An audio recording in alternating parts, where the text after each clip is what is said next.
très joli. Et bonjour à tous, bienvenue dans cette édition du 19 juin 2026, cette édition du Cercle de l'Aube, du 18-20, pardon, du Cercle de l'Aube. On se retrouve ce soir avec l'ami Gus de Blood, qui est un habitué de l'émission. Bonsoir à toi. Salut, salut tout le monde. Et on retrouve Penrios, qui est un ami de longue date et qui est gamer, fan de manga, fan de jeux, un peu comme nous tous. Streamer, Voilà, bienvenue à toi. podcasteur. Podcasteur, plaquiste, plombier, un peu tout, quoi. Toujours là toujours là pour aider les copains. Hein, Voilà, Joe la bricole. Joe le bricoleur. Encore une fois, bienvenue à vous deux. Merci dans le chat à tous ceux qui nous suivent, à tous ceux qui sont là, à tous ceux qui sont présents. Je vois qu'il y a encore des gens qui arrivent, c'est cool. Bonsoir à tous, bonsoir à ceux qui nous regardent sur YouTube, bien évidemment. Et puis peut-être dans le futur à ceux qui nous écouteront en podcast, même s'ils écouteront potentiellement d'anciennes émissions. Voilà. Merci à Silky, d'ailleurs, oui, pour ta dédicace que tu nous as fait. J'espère que tu vas bien. Écoutez, on va du coup donc lancer cette édition du 18-20. Comme d'habitude, on va parler des JDR, des jeux de plateau, du TCG du Wargame, des jeux vidéo, des actus ciné et séries, pardon. Et on parlera de l'actu de nos invités, Penrios et Gus de Blood. Et on parlera plus particulièrement ce soir de l'actu de Gus de Blood et de son deuxième livre qui est sorti. On vous en a déjà un petit peu parlé précédemment.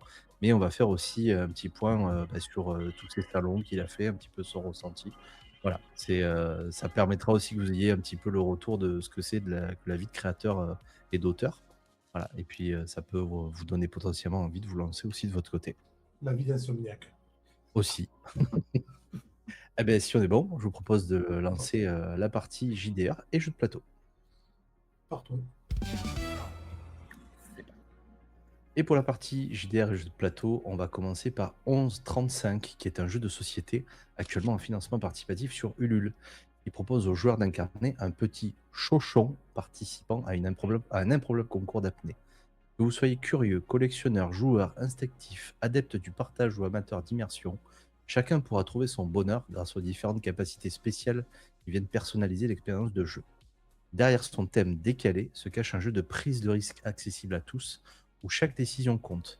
Faut-il remonter à la surface pour sécuriser ses points, tenter de prolonger son apnée afin de dépasser ses adversaires? Basé sur la célèbre mécanique du stop ou encore, 1135 propose une expérience familiale aussi simple à prendre en main qu'efficace à jouer. Une proposition originale qui sort des sentiers battus et qui pourrait bien séduire les joueurs à la recherche d'un jeu convivial, rapide et plein de suspense. J'ai pris ce petit jeu parce que je trouvais déjà la DA très sobre, le bleu et tout, on se sent presque en immersion dans la plongée façon le grand bleu, et parce que je trouvais assez rigolo le design des chauchons qu'on trouve à l'intérieur.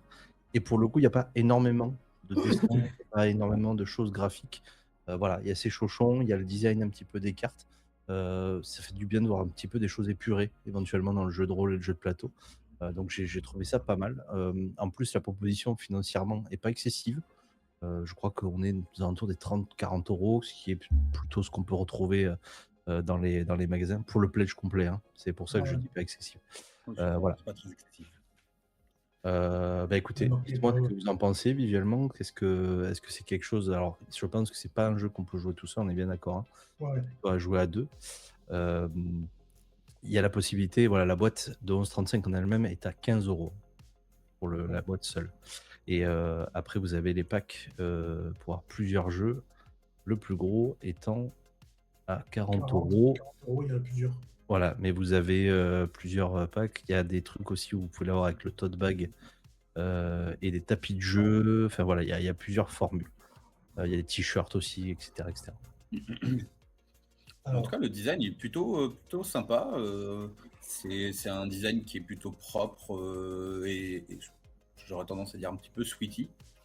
Donc non, c'est vraiment joli. Le caractère artistique est bien fini. Et l'avantage, c'est que comme ils disent, il n'y a pas d'IA.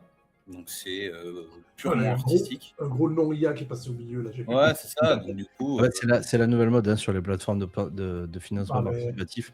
En bas, ils ont l'obligation de mettre le non IA ou le fait avec de l'IA. C'est tant mieux d'ailleurs pour ceux qui sont. Non, mais c'est ça.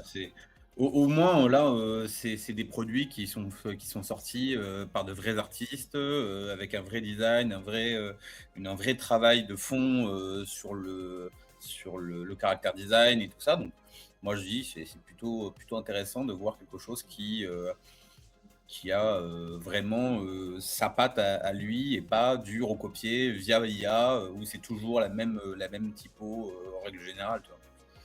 Exactement. Alors, moi, quand je vois le jeu là, je me dis déjà un truc. Euh, Est-ce qu'ils ont fait un camoulox pour décider du type de jeu que ça allait être? Parce que des chochottes qui font un concours d'app... Ouais, quoi? Oui, j'avoue que la proposition est très très bizarre. Je lance un C'est vrai chochotte qui fait que concours d'apnée. c'est vrai qu'on peut se dire que ça fait Camoulox quand même. Hein, Mais c'est vrai que le principe du jeu, du coup, le principe du stop ou encore, le principe de est-ce que je vais continuer, est-ce que je continue pas, etc., c'est un peu du gambling en fait, Oui. mais dans un petit jeu comme ça, et ça peut être super sympa. Puis en plus, le système n'a pas l'air super complexe du jeu, de ce que je vois. Donc ça peut être. On peut se retrouver avec un jeu qui peut être sympa pour toute la famille en plus, avec les graphismes comme ça peut être cool. Et d'ailleurs, je vous parlais, je vous évoquais dans ma tirade. Si vous êtes, du coup, je vous disais, collectionneur curieux, joueur instinctif, adepte du partage ou amateur d'immersion. Pourquoi je vous disais ça? C'est parce qu'en fait, chaque chochon a sa particularité. Je vous prends la première partie, par exemple, pour curieux. C'est curiosité, Nereb, l'envie de découvrir et de faire face à l'imprévu. Dans 1135, tu auras tendance à vouloir piocher une carte supplémentaire et à prendre tous les risques pour triompher. Voilà, je vous détaille pas tous les chochons, mais en fait, chaque chochon, celui que vous allez choisir, va avoir une particularité. Il y en a, ça va être des cartes en plus, il y en a, ça va être de pousser leur chance plus loin que ce qu'ils devraient, etc., etc. Donc, c'est vraiment aussi personnalisé à votre envie de jouer et à vos habitudes de joueur. Et comme tu dis, c'est du gambling. Donc, effectivement, bah, là, ça va être du qui tout double selon les coups. Voilà, sachant que le but, bah, c'est d'arriver le plus loin et d'avoir le plus de points possible. Voilà pour cette proposition avec 11,35. Non, mais en tout cas, même le gars, il a l'air bien, il a l'air gentil. Alors, il Il y a a l'air il est pas gentil. dans la contrepartie. Il y a souvent des reportages comme ça. Il avait l'air gentil, tout le monde l'appréciait. C'est là que ça finit mal. Bonjour, il a plongé avec les chochons.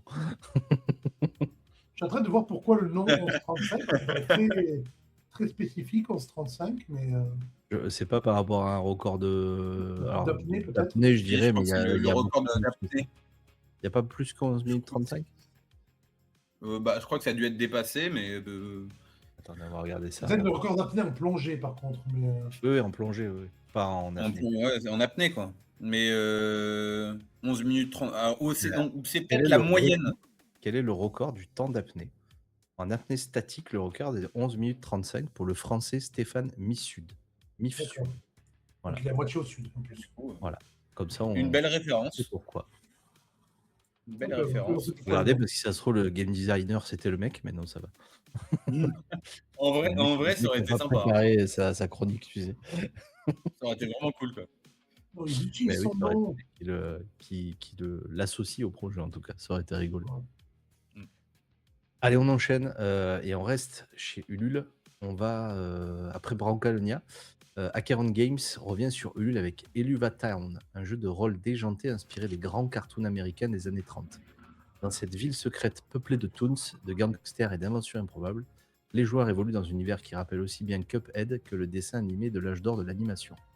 Résolument orienté vers le fun, Eluva Town mise sur des règles simples pour laisser toute la place à la créativité, à l'humour et aux situations absurdes. Une proposition originale qui devrait séduire les rôlistes à la recherche d'un univers rafraîchissant et d'aventures complètement décalées. Si cet univers vous tente, foncez sur cette campagne participative qui va se terminer le 2 juillet, donc très très rapidement, dans 13 jours pour être exact. Incessamment, on peut. Là, pareil, proposition un peu originale. On sort un petit peu de ce qui se fait d'habitude avec le Roger JRPG, le futuriste, etc. Et il ne sera pas sans rappeler, effectivement, qui veut la peau de Roger Rabbit, les Looney Tunes, etc. Donc, ouais. Et il y a possibilité sur des parties totalement what the fuck là-dessus. Oui, je pense qu'il y a des trucs très débiles à faire.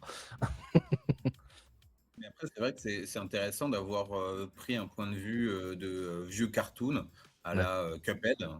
Parce qu'en vrai, ça revient un maximum, hein, même Disney et pas mal de créateurs de dessins animés reviennent sur une typo assez à l'ancienne. Hmm. Années 80. Ouais, c'est ça. Alors Ça plutôt. revient vachement à la mode. Hein. Ouais. Alors C'est, comme tu disais, évidemment, c'est Hell of a Town. Mais en fait, c'est pour ceux qui ne savent pas l'anglais, Hell of a, ça veut dire Hell of a. C'est Hell of a Town. L'enfer de la vie. Ouais, De la ville, pardon. non, en fait, Hell of a Town, ça veut dire c'est la cité, en fait, une sacrée cité, quoi. Une cité des enfers, quoi. parce que tu vois, au début, quand j'avais vu le titre, à un moment, je me suis dit, tiens, c'est un jeu sur la série Aluva Boss. Oui, Ouais. ben, Alibaba, en fait, c'est une expression anglaise, c'est une contraction. En fait, c'est une contraction du sud américain. C'est comme le ain't au lieu de I am not. Ok, C'est une ouais. contraction qui est de là-bas, de l'accent texan, plus ou moins. Et c'est vrai que dans les cartoons, il y a beaucoup ce genre de contraction, donc du coup, ça va avec. C'est fait par des Américains ou par des Frenchies? Ce que je suis en train de regarder en scrollant, là je suis au niveau des contreparties. J'allais y venir. Il parle de. Alors, La ce qui est bien, c'est contrepartie, qu'il c'est vendre son âme. aussi. C'est français, c'est Ce des qui est bien, Français. c'est qu'il détaille, et ça c'est ce que j'adore moi maintenant dans les nouveaux financements, il détaille à quoi va servir chaque somme d'argent qui va être investie dedans. Donc vous avez les early bird, etc. Et ils vous mettent ben, voilà, les offres spéciales, les PDF des livres, etc. Qu'est-ce qui va être pris en compte dans chaque dépense. Et c'est aussi des Français, je vais le c'est vérifier. français. Ouais. Et je vois que c'est Agathe Indy qui porte la collecte. Et Agathe Indy, si je dis pas de bêtises, pour ceux qui nous ont vu jouer, c'est Pumpkin Spice. Voilà, les petites sorcières qui gèrent un café, un coffee shop. Ah. Mais pas vraiment un coffee shop comme on l'entend souvent.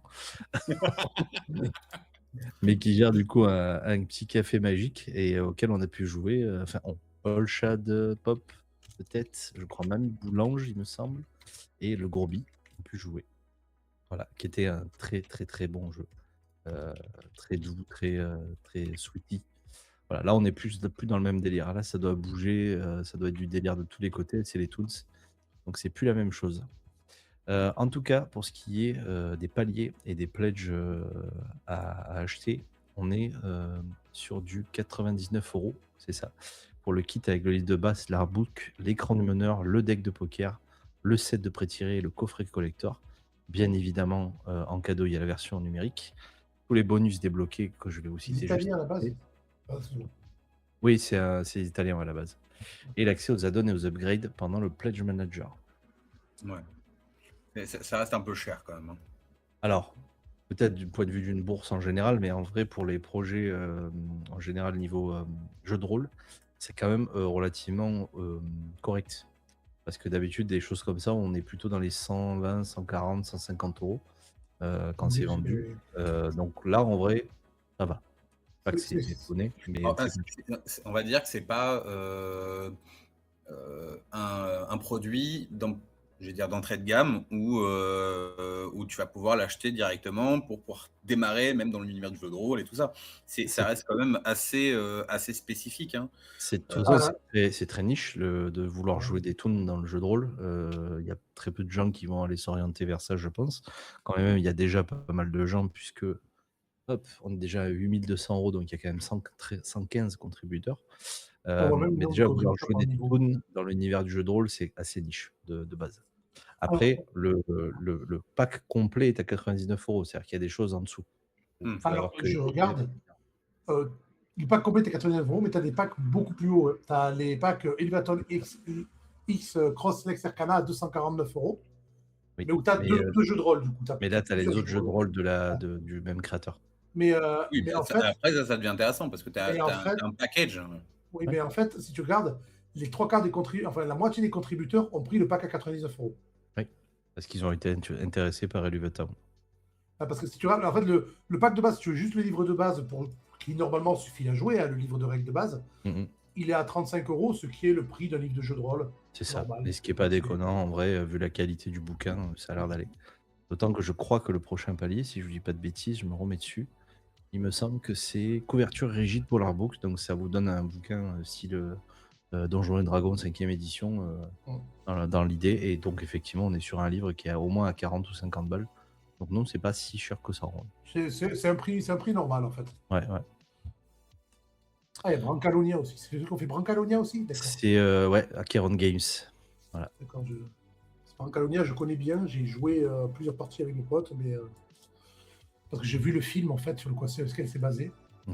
Et si vous n'avez pas vu les films sur lesquels sont basés Brancalonia, c'est des films italiens. Regardez-les. Donnez-nous, on veut savoir, le peuple veut savoir. Ah, mais c'est Brancalonia, c'est le film. Voilà. Le film s'appelle. C'est ça, c'est. Ouais, c'est Brancalonia. C'est Brancalonia. Il y a 2 films italiens. C'est les Monty Python à l'italienne, mais ça a encore moins de sens. Et c'est hilarant. Alors, déjà, avoir moins de sens que les Monty Python, c'est quand même. Voilà. Faut être là-haut pour avoir moins de sens que les Monty Python. Hein. Exactement. J'ai compris le principe. Mais personnellement, en fait, c'est surtout à regarder entre potes rôlistes, en fait. Tu regardes entre potes rôlistes, tu fais, mais non, c'est tout long. Et on les a regardés les deux avec mes vieux potes. On fait un week-end tous les ans avec je fais un week-end tous les ans avec des potes. On les a regardés parce qu'un de mes potes les connaissait et fan et justement a pris le jeu de rôle Brancalonia. Et après les avoir regardés, on a fait une partie de Brancalonia. Donc ça, c'est cool. Et on va sûrement refaire une année. Ouais. Allez, on enchaîne et on part chez Game on Tabletop avec Insectopia. Et je m'excuse d'avance parce que la campagne a été décalée de 4 jours. Normalement, elle aurait dû sortir hier. Alors qu'Insectopia célèbre cette année ses 10 ans d'existence, Odanata Édition s'apprête à lancer cette semaine sur Game on Tabletop une nouvelle campagne de financement participatif destinée à enrichir encore davantage son univers. Pour l'occasion, les joueurs pourront découvrir un nouvel écran illustré par la talentueuse Agathe Pitié, accompagné d'aides de jeux inédites ainsi que d'un recueil de scénarios et des nouvelles venant étoffer le monde d'Antoma. Depuis 2016, Insectopia s'est imposé comme l'un des jeux de rôle français les plus originaux en proposant d'incarner des Zintres, j'espère que je le prononce pas mal, des insectes évolués vivant dans un univers médiéval fantastique riche et dépaysant. Cette nouvelle campagne anniversaire s'annonce comme une belle porte d'entrée pour les nouveaux venus, tout en offrant aux vétérans de quoi prolonger leurs aventures. Un rendez-vous à surveiller de près pour tous les amateurs de création française et de mondes imaginaires sortant des sentiers battus. Ah, j'ai un gros truc à dire là-dessus, c'est que j'ai joué avec le créateur d'Insectopia avant que Insectopia existe. Ok. Au moment où il est sorti, c'était à Orchidée à Lausanne en Suisse. Et le jeu est sympa, et le système de jeu est super original, il n'y a pas de dés, tout se fait avec des mises de petits cailloux. Donc c'était assez intéressant. Je me souviens, j'ai pas de grande mémoire de la partie, mais je me souviens avoir passé un très bon temps dessus, donc c'est sûrement un très bon jeu. Donc sur le du coup, tu veux tricher, tu ramasses les graviers par terre. Bref. Sur le système de jeu, effectivement, il y a 42 pastilles de couleurs.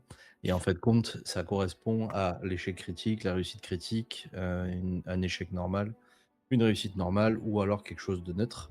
Et en fait, vous décidez, fonction de l'action au fur et à mesure, si vous mettez un échec, une réussite, etc. Donc, c'est tout dans la gestion de ces ressources.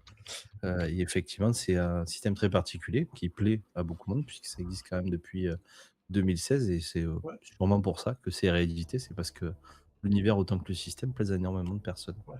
Alors, pour revenir sur ce que dit Akibi, j'ai joué avec des prêts tirés dans une convention, donc je ne peux pas dire pour la création de perso. Alors, je ne peux pas te dire non plus pour la création de perso, parce que j'ai pas eu la chance, malheureusement, d'y jouer. Donc, je peux pas vous en parler. Par contre, elle n'était pas là où... Elle n'était pas là où... comment ça s'appelle l'événement que vous êtes allé à Octogone, Octogone. Non, Polygone, c'est à Montpellier. Non, je n'ai pas vu les gens, en tout cas, qui ont créé Insectopia, ni la dessinatrice. Je ne retrouvais plus son nom, Agathe Pitié. Mais si ça se trouve, ils étaient là. Voilà, en tout cas, la direction artistique avec ces insectes, là, c'est vraiment très, très beau. Il y a un peu d'inspiration à Terry Pratchett, je trouve, dans le trait. Voilà, j'aime beaucoup le fait aussi que les insectes soient habillés, c'est assez marrant. C'est en fait, dans le trait que tu dis, c'est les illustrations, ça te rappelle les illustrations de Paul Kilby, qui est celui qui illustre les livres de Pratchett. Exact. Oui, c'est vrai qu'on dit à chaque fois les livres de Terry Pratchett, mais Terry Pratchett, c'est l'univers, c'est le livre. Et effectivement, c'est Paul Kilby qui fait les illustrations. Il y a 2 personnes. On oublie souvent de citer les 2. Une personne de talent. Tout à fait. Ou 2 personnes d'un talent. Au choix. Allez, on enchaîne et on reste on part chez GameFound et on va parler de Narcos pour les amateurs de jeux de stratégie. Vous avez désormais un nouveau projet à surveiller avec Narcos The Board Game, actuellement en financement participatif sur GameFound. Inspiré de l'univers des cartels colombiens des années 80, le jeu oppose les puissantes organisations criminelles aux forces de l'ordre dans une lutte sans merci pour le contrôle du territoire. Entre conquête, influence, corruption et affrontement, chaque faction poursuit ses propres objectifs dans une partie où la tension est omniprésente. Pensé pour les amateurs de jeux compétitifs, Narcos combine contrôle de territoire, développement de moteurs de jeu et de négociation de conflits dans un univers où alliance et trahison peuvent se succéder à tout moment.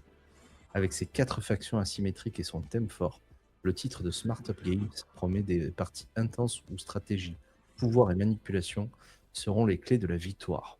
Une campagne qui devrait attirer l'attention des joueurs en quête d'une expérience aussi immersive que conflictuelle.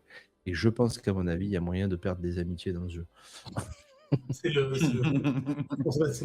Monopoly moderne. Et le risque, c'est plus du risque, je pense, dans la mécanique. Du coup, la question que je me pose, c'est ils ont eu les droits par rapport à la série? Pas du tout. Je pense pas, non. Narcos, c'est Ça, un mot. ça, avec Netflix qui est derrière et tout ça, t'as moyen de te faire strike le machin très vite, quoi. Hein. Tu Écoute, peux pas copyrighter ce mot, c'était un terme utilisé dans les années 80, donc. C'est ce que j'allais dire. Bah, non, mais c'est que comme j'ai vu, comme sur la page d'accueil, ils montrent quand même des images de la série quand même. Hein. Non, des images de la série. Quand tu regardes sur l'affiche, quand tu descends, l'affiche en rouge avec écrit Narcos au-dessus, la trademark et copyright 2026 Narcos Productions LLC, tout droit réservé. Donc ils ont a priori les droits de ce qu'ils vendent. Après, est-ce qu'ils ont les droits spécifiques du film de Netflix? Des séries. La série. Je suis pas sûr que ce soit c'est pas les affaires. C'est pas les trucs de la série, c'est des dessins qui ressemblent à la série, mais. Bah, c'est très proche quand même. Et c'est une très bonne imitation en tout cas. Figurines et tout. En tout cas, j'allais dire, il y a pas mal de matos. C'est de la figurine résine, de ce que je peux en voir en tout cas. Ouais. Je ne pense pas, mais je vais quand même scroller pour aller jusqu'en bas, parce que je veux pas vous dire de bêtises. Mais ça n'a pas l'air d'être fait par IA non plus. Je regarde, a priori, il n'y a pas de mention. Donc ça n'a pas l'air d'être fait par IA. Par contre, il y a énormément de communication autour. Il y a peut-être une vingtaine de vidéos YouTube de gens qui l'ont reçu en playtest. Je regarde quand même pour l'IA, je vous confirme qu'il n'y a pas de notes. Après, est-ce que sur GameFound, ils mettent bien les notes d'IA? Je suis pas sûr. Parce qu'il y a clairement, en fait, par contre, excuse-moi, il a raison, Pelagos. Il y a clairement des trucs qui sont des screenshots de la série qui ont été redessinés par-dessus. Qui ont été tracés. Je pense qu'il y a énormément de choses. C'est pour ça que je pense qu'il y a quand même des droits quelque part. C'est pas possible autrement. Quand bien même, ouais, Ouais, c'est ça qui me paraissait un petit peu bizarre, c'est que tu vois, rien que sur le design, c'est très très proche de la série. Ouais. Donc du coup, c'est de toute façon, s'ils n'ont pas les droits, ça risque d'être compliqué pour eux. Hein. De toute façon, il y a un case Parce que file, même- là, l'encadré en jaune, où la Marcel Torse, là, alors R der Spiel, je vous le dirai pas en allemand, je l'ai pas, mais il dit Narcos bring the theme of the Netflix series to life so authentically that the playing time just flies by. Ouais. Donc, a priori, c'est tiré de la série à 100%. Ouais, a priori, ils ont l'aval de la série. Je pense, ouais. Pour ce qui est du jeu en lui-même, du coup, il n'y a pas 36 000 façons de pledger. Hein. Le jeu est quand même à 129 €. Donc là, pour le coup, on est sur un jeu qui coûte quand même très cher. Mais, pourquoi je dis mais, je vais vous l'expliquer, on est sur un jeu à figurines. Donc généralement, tous les jeux à figurines, je ne vais pas vous citer le plus connu, sont relativement chers. Là, par contre, 129 balles, j'espère qu'il y a du matos parce que ça fait très très cher. Si on paye 129 balles pour les 3 camions et les 12 personnages, ça fout un peu les boules quand même. Voilà. Je suis en train de regarder sur le net, là, il existe déjà un jeu officiel Netflix Narcos. Il y avait déjà, ouais. Alors, est-ce que c'est une réédition? Je pense pas, parce que sinon ils auraient mis le logo Netflix éventuellement dessus. En plus, l'artiste, c'est Karl Kopinski qui a fait, c'est avec. Ah, Je du suis. coup, c'est quand même assez bizarre que ils aient soit refait un jeu, soit normalement, s'ils ont l'aval Netflix, ils devraient avoir le logo Netflix, Netflix Approved, quoi. Ouais, Ouais. voilà. Et ce que l'autre jeu a, justement. Parce que justement, c'est si l'autre jeu a, ça me paraît quand même bizarre que. Après, pourquoi pas, hein, de toute façon, dans tous Ah, les cas, il en faut pour tout le monde. Akibi, les dessins font IA parce qu'en fait, ils sont tracés sur des photos et c'est le genre de dessin sur lequel l'IA s'entraîne. Mm. Donc, c'est pour ça que ça peut être à la fois de l'IA ou ça peut être tout simplement les screenshots du film où le mec il a dit fais-moi ça version cartoon, ou alors ça peut être un mec qui l'a fait. Je ne saurais pas te dire lequel des deux. Parce que l'IA, maintenant, il y a certains dessins qui sont. Surtout si tu lui donnes une photo à la base, il y a certains dessins IA où tu n'arrives pas à reconnaître si c'est de l'IA ou si c'est un truc qu'il a refait. Faut dire, là, l'IA, elle s'est développée à une vitesse justement sur ce genre de caractéristiques, de dessin et tout ça. C'est devenu assez bluffant. Donc, du coup, il y a des grosses possibilités que s'il n'y a pas en plus, comme quoi ça a été ni fait ni pas fait par IA, il y a des chances Fini que à ça ait faire. été fait par IA. Parce qu'il y a le nombre d'artistes, on ne sait jamais. Hein. C'est ce que j'essaie de voir parce qu'il n'y a quand même pas forcément. Il n'y a pas forcément beaucoup d'indications sur la campagne. Il y a beaucoup de choses visuelles, ça c'est clair. Ouais, il y a beaucoup de. C'est même très violent comme campagne, je trouve, visuellement. On t'a eu plein la vue, là. On t'a eu Ouais. plein la vue, dans le truc. Mais tellement plein à vue que je scroll, j'arrive pas à lire. Alors que d'habitude, j'ai pas ce problème-là. Il y a énormément d'animations en tout cas, donc je pense quand même qu'ils n'ont pas tout tapé par IA, parce que même les animations 3D et tout sont quand même vachement bien animées, il n'y a pas trop de problématiques entre deux trucs.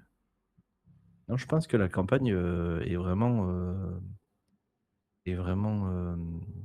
faire, hein. Honnêtement, elle est pas volée, mais effectivement, peut-être que le contenu de la boîte justifie les 129 €. Moi, j'ai un peu un doute. Puis encore une fois, on est sur un univers niche donc de Narcos. Moi, personnellement, c'est pas le jeu qui me branche. Après, C'est pas le genre de jeu qui me branche du tout. non Donc, plus, j'allais dire. On est, je pense, hein, parce que là, moi j'avais un doute sur la catégorie. On est, je pense, quand même presque à la limite du wargame. oui. Parce qu'il y a ce système de cartes et de territoire. J'ai voulu le mettre là parce que ça tombe quand même sur leur site à GameFound dans la catégorie jeu de plateau, parce que c'est timé et tout ça.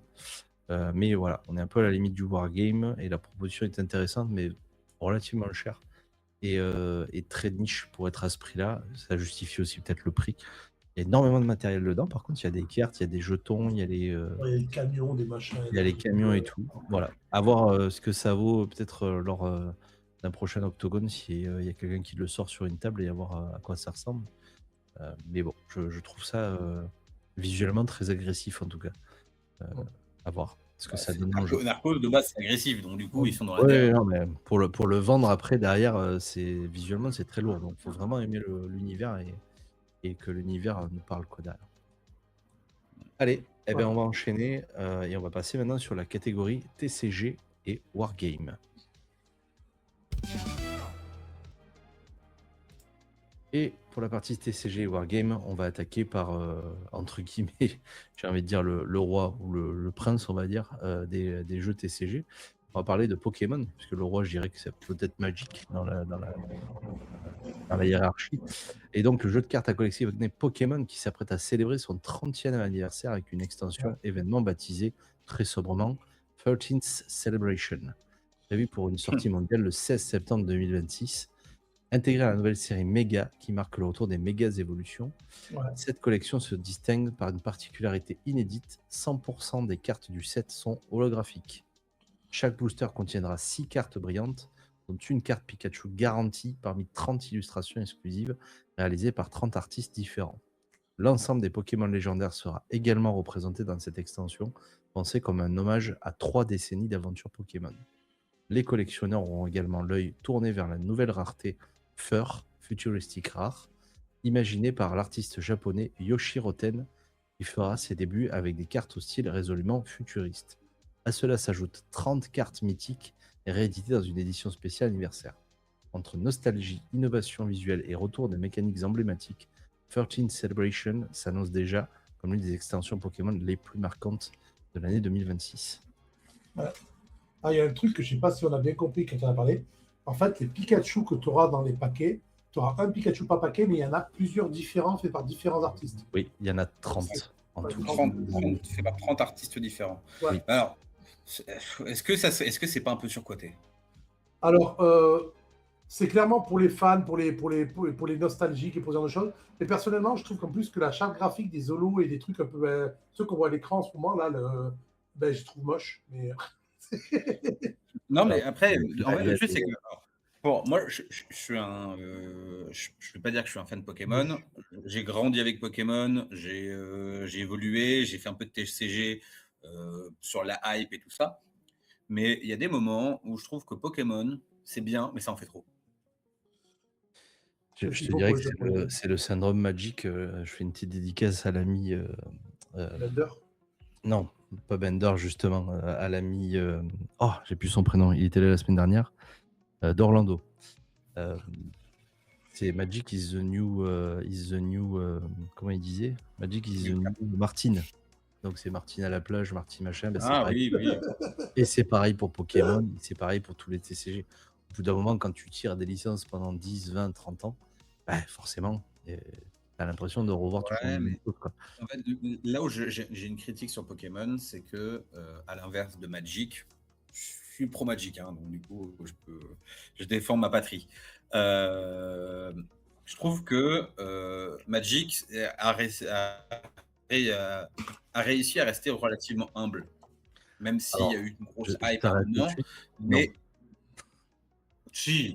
non. Parce Et que aujourd'hui, il y a eu beaucoup plus. Non, mais Magic alors aujourd'hui, Marvel, il y a eu. Magic Non, Turtle, Magic machin. Enfin, non. mais je suis d'accord. Aujourd'hui, il y a eu un peu plus de communication parce qu'il y a eu une grosse attaque de Pokémon pour se développer, garder quand même une économie. Donc c'est normal. Mais entre Pokémon et Magic, il faut quand même pas oublier que Pokémon est quand même beaucoup plus agressif, même sur la revente de cartes, sur toute cette hype qu'il y a sur Pokémon, ce que je peux comprendre, hein, mais je trouve que il y a quand même quelque chose qui fait que Pokémon, Alors, j'ai c'est envie un de peu dire un énervant. truc. Magic a son public niche et ils savent ce que son public aime. Pokémon est devenu tellement gros à un moment que s'ils veulent garder la même quantité de choses, il faut qu'ils soient agressifs parce qu'il leur faut des nouveaux marchés. Parce que Pokémon, c'est une machine. Veut dire, le nombre de cartes Magic éditées par an par rapport au nombre de cartes Pokémon, Magic, c'est même pas une poussière à côté. Parce que c'est qu'un truc de geek, machine Magic, alors que Pokémon, tous les enfants du monde en ont. Et Non, mais c'est même pas tous les enfants du monde. C'est même tous les adultes. Oui. Quand tu vois l'économie Pokémon, c'est impressionnant. c'est pour ça qu'ils sont agressifs. Pour moi, non, mais pour moi, je trouve qu'il y a un non-sens la comparaison sur l'économie Pokémon. La comparaison est pas bonne parce que c'est pas forcément du TCG quand même. Il y a bien eu un TCG là-dessus. Mais c'est le Pokémon, c'est le Harry Potter des gamins en fait. Donc nous c'était notre Harry Potter, c'était il y a 20 ans. Oui, il y a 30 ans même. Non. Je te corrige. Je vais te corriger. On a grandi avec Pokémon. Alors moi, j'ai grandi avec Harry Potter, moi. Non, moi je suis trop vieux. Non, mais je vous emmerde. Mais non, on est la première génération de Pokémon. On a grandi avec Pokémon rouge et bleu, avec les premières VHS qui est sortie en 96 de Pokémon, et avec les premiers jeux de cartes. Alors, ouais, mais moi je suis passé à côté, moi, étrangement, mais je suis passé à côté de Pokémon. J'étais peut-être un peu trop vieux à l'époque pour la cible. Mais parce que pourtant j'avais 13 ans, quoi, donc mais enfin en 96 j'avais 13 ans. Mais comme tu dis, on a grandi avec Pokémon et en fait le problème c'est que comme je disais avant, Pokémon est beaucoup plus agressif parce que de toute façon c'est la cible qui est pas la même. T'en as un qui cible les geeks et t'as l'autre qui va cibler absolument tout le monde. Donc ils essayent d'être le plus agressif possible pour toucher le plus de monde possible.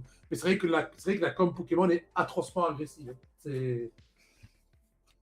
Après, c'est une niche qui a plus que fait son trou et qui a besoin de se maintenir aussi. Bah oui, non, mais bien sûr. Avec la com qu'ils ont, qui est très agressive, de toute façon, il ils ont les moyens de, même s'ils ont un truc qui marche pas, bon, il en reste assez de pognon pour pouvoir se rebondir. Hein.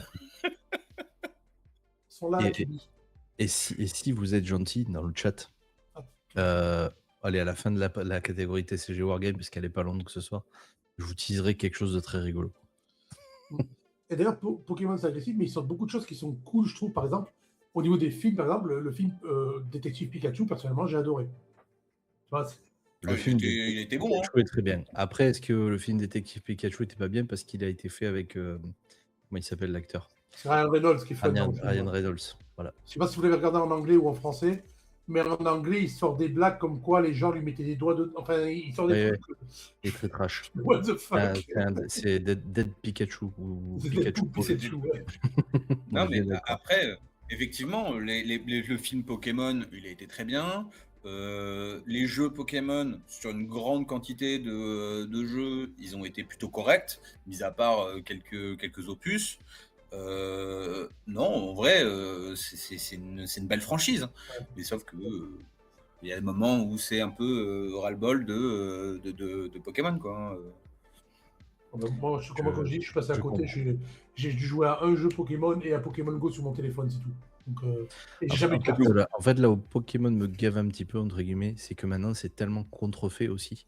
Le nombre de gamins qui achètent les boosters Pokémon de la foire, pensant que c'est des trucs officiels, etc., et qui se font avoir. Voilà, je trouve que c'est un petit peu... Il n'y a pas de limite, en fait, à la dérive sur ce genre de jeu. Après, on parlera pas de Palia, on parlera pas de toutes ces choses-là et des sujets entre ces univers-là. Mais voilà, je trouve que Pokémon, c'est devenu n'importe quoi. Après, tu vois, il y a un truc où c'est mon côté un petit peu réac qui ressort. Mais tu vois, par rapport à Pokémon Company, un truc qui m'a un petit peu agacé, c'est que tu as beaucoup de fan-made Pokémon qui sont excellents, hein, et qui sont un peu plus adultes, qui ont grandi avec le fait que ils veuillent des thèmes un petit peu plus élaborés, un peu plus sérieux, un peu plus dramatiques. Avant que tu ailles trop loin, plus adulte, on va s'arrêter là. On va pas parler d'autre chose. Non, on va s'arrêter là. Mais du coup, des thèmes un petit peu plus sombres, on va s'arrêter là. Mais tu vois, Pokémon Company, comme Nintendo et tout ça, ils bloquent absolument tout, alors que c'est une continuité du monde Pokémon. Et c'est des hommages, comme fait Bethesda et tout ça sur leur jeu. Bah, je trouve ça bien qu'il y ait des fan-made, des trucs qui sont plutôt bien faits dans le monde de Pokémon. Ça fait évoluer, et pas que pour les enfants. Parce qu'aujourd'hui, j'ai l'impression qu'il y en a quasiment que pour les enfants et pas pour les adultes qui ont besoin d'un truc un peu plus réfléchi. Surtout, alors, il y a toujours le marché de l'enfant, entre guillemets, sur les TCG, etc. Mais, pardon, mais je crois qu'il y a quasiment autant d'adultes, voire presque plus d'adultes, qui achètent du TCG en général que des gamins. Parce que le problème, c'est que là, on parle de licence et les enfants, par contre, les produits dérivés Pokémon, c'est ce qui fait les 3/4 de leurs revenus. Oui, mais si tu veux, en restant dans le TCG, je crois, c'est pour ça que je disais, on parle même pas des jeux vidéo, on parle même pas de tout ce qu'il y a. C'est pour ça que du coup, en fait, ils continuent à avoir ce design enfant, parce que c'est 3/4 des acheteurs des trucs qui leur rapportent de l'argent. C'est. Voilà. Bon, bah maintenant qu'on a sur les Pokémon, on enchaîne. On enchaîne sur des gens qui jouent à Pokémon. Et on part sur le salon Card and Play 2026, qui a eu lieu le dimanche 14 juin 2026 à Bordeaux et qui a accueilli la 3e édition de ce festival, un événement désormais considéré comme l'un des plus importants rendez-vous de TCG du Sud-Ouest. Organisé à l'EVA Bordeaux-Lac par l'association Seven Sounds et Card City, la convention a rassemblé collectionneurs, joueurs et exposants autour d'une passion commune, les cartes à collectionner. Avec plus de 40 stands dédiés à des licences comme Pokémon, Disney Lorcana, One Piece ou encore les cartes sportives, l'événement a proposé une journée riche en découvertes, échanges et animations. Au-delà de la simple bourse d'échange, Card & Play s'est distingué par son importante dimension compétitive. Un tournoi Pokémon officiel qualitatif pour les championnats d'Europe était notamment organisé, attirant des joueurs venus de toute la région. La convention a également mis en avant la pop culture au sens large, avec des créateurs, des artisans et diverses animations permettant aux visiteurs de prolonger l'expérience au-delà du TCG. Après 3 éditions réussies, Card and Play confirme son ambition de devenir un rendez-vous incontournable du calendrier français des jeux de cartes à collectionner. Ce petit Card and Play, moi j'ai pas l'occasion parce que je suis pas sur Bordeaux, mais ça prend bien. Ça prend bien notamment parce qu'effectivement il y a de la compétition aussi, il y a les championnats d'Europe du coup de Pokémon, du moins une partie qui est jouée là-bas. Euh, je trouve, mais on en parle depuis un moment maintenant, que les salons orientés uniquement TCG prennent énormément d'ampleur. On en parlait, hein, les marchés du jeu de cartes est en pleine expansion hein, avec tous les univers, que ce soit Pokémon Magic ou d'autres, One Piece, Naruto, L'Orcana, etc. ça a super bien marché aussi. Ouais. Lorcana, Riftbound, enfin voilà. Il y a une vraie niche communautaire de milliers et de milliers de personnes qui sont de plus en plus attirées par ça. Euh, Est-ce qu'il n'y a pas un peu, je trouve moi, mais c'est peut-être un avis parce que moi je suis un ancien de ces univers-là, un peu un boudage au niveau des Japan Expo, des conventions comme ça de cosplay, Oui, où en il y a fait des raisons on pour ça. commence à se retrouver un petit côté marché à la foire fouille avec de l'IA de tous les côtés et de la Ah non, revente mais de produits chinois de tous les Alors, je côtés. suis entièrement d'accord. Je en suis tant que entièrement d'accord. créateur, je peux te dire que la raison aussi, c'est qu'on atteint des prix pour les stands qui font que les gens vont au Japan Expo et perdent de l'argent. Donc Oui, forcément, il faut leur convention à côté pour essayer d'en gagner. Non, je suis mais assez d'accord pour après, regarder deux, c'est trois créateurs sur les sur pages Insta, les. les prix sont. Non, mais déjà sur ce qui, moi, me rebute un petit peu, j'ai fait pendant des années et des années, en ayant une association de jeux vidéo spécialisée de combat, pendant des années, j'ai fait j'étais dans les conventions et c'était mais affreux de voir l'évolution qu'il y a dans les Japan Expo où ça n'est que du Wish, Oui, que des oui. boutiques de Wish ou des trucs coréens ou il n'y avait plus rien à voir avec ce qu'on attendait d'une Japan Expo, tu vois. Quand on voit les vendeurs les petits vendeurs de comment ça s'appelle de chinoiserie. Tu fais c'est bon, moi j'ai pas Et, payé 30 balles ma place pour la Japan Expo pour me faire vendre des trucs Wish, quoi.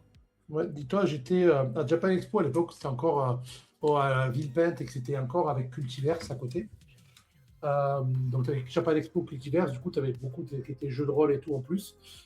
J'étais le gérant du stand Lego, j'étais ambassadeur Lego et je gérais le stand Lego pour l'association française de Lego qui s'appelle Freebug. Et, et en fait, du coup, j'ai vu du point de vue des exposants et ce genre de choses. Il y a un artiste que je connaissais, qui est un artiste de la ville de Lyon, qui s'appelle Romain Lardancher, qui fait de très jolis dessins. Et il venait à Japan Expo vendre ses dessins. Et en fait, il s'est rendu compte qu'au bout d'un moment, il était au milieu de gens qui revendaient que des trucs qu'ils avaient imprimés sur Naruto. À l'époque, il n'y avait pas d'IA. Je parle de ça il y a 15 ans. Hein. Mhm. Et du coup, il a arrêté d'y aller. Et en fait, tous les gens qui faisaient leur propre art, leur propre roman, leur propre manga, qui pensaient que Japan Expo allait être là pour eux, pour présenter leurs trucs, en fait, ben, ils ont arrêté d'y aller parce que les revendeurs de choses qu'ils ont imprimées sur Internet ou de t-shirts qu'ils ont fait chez eux dans leur salon, ben, les mecs qui ont pris les dessins de Naruto, qu'ils ont imprimé sur l'imprimante sur un transfert de t-shirt et qui vendaient des t-shirts à Japan Expo à 40 € le t-shirt, ben, il y en avait plein. Et ça s'est rempli que de ça, que de revendeurs de trucs comme tu dis Wish ou des trucs vraiment pourris. Et des trucs où tu voyais vraiment que la qualité c'était de la merde. Et en fait, ben, tous les vrais créateurs, tous les trucs sont partis de ce genre de moment. Déjà, en plus, un petit argument, c'est le prix des places. Le prix des places pour les commerçants, c'est ultra cher. Ce qui est normal quand on voit le prix que coûte la salle. Ouais. Je comprends. Mais par contre, pour les petits écrivains, les petits revendeurs et tout ça, qui font leur propre truc, eh ben, c'est ultra cher.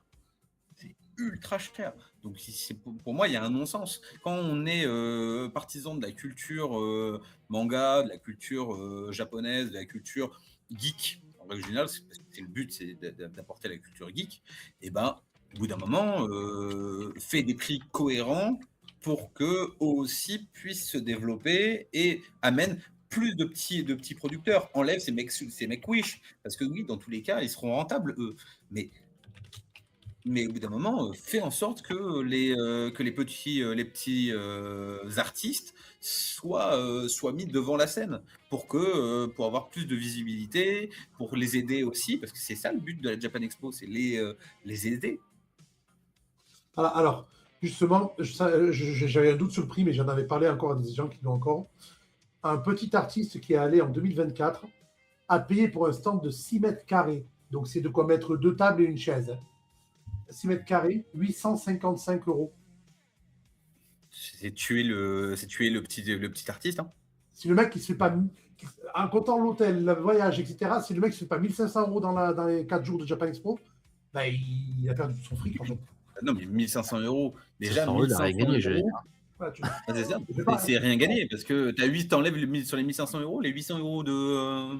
Ah, non, c'est 1500 € pour break-even, pour arriver vraiment à zéro. Quoi. Ouais, donc du coup, il gagne rien. Il a dépensé la thune, il a vendu des trucs et en plus, ça lui rapporte rien. Un peu de notoriété peut-être, mais lui, ce qu'il cherche à faire, c'est vivre de ses produits. Mais je sais.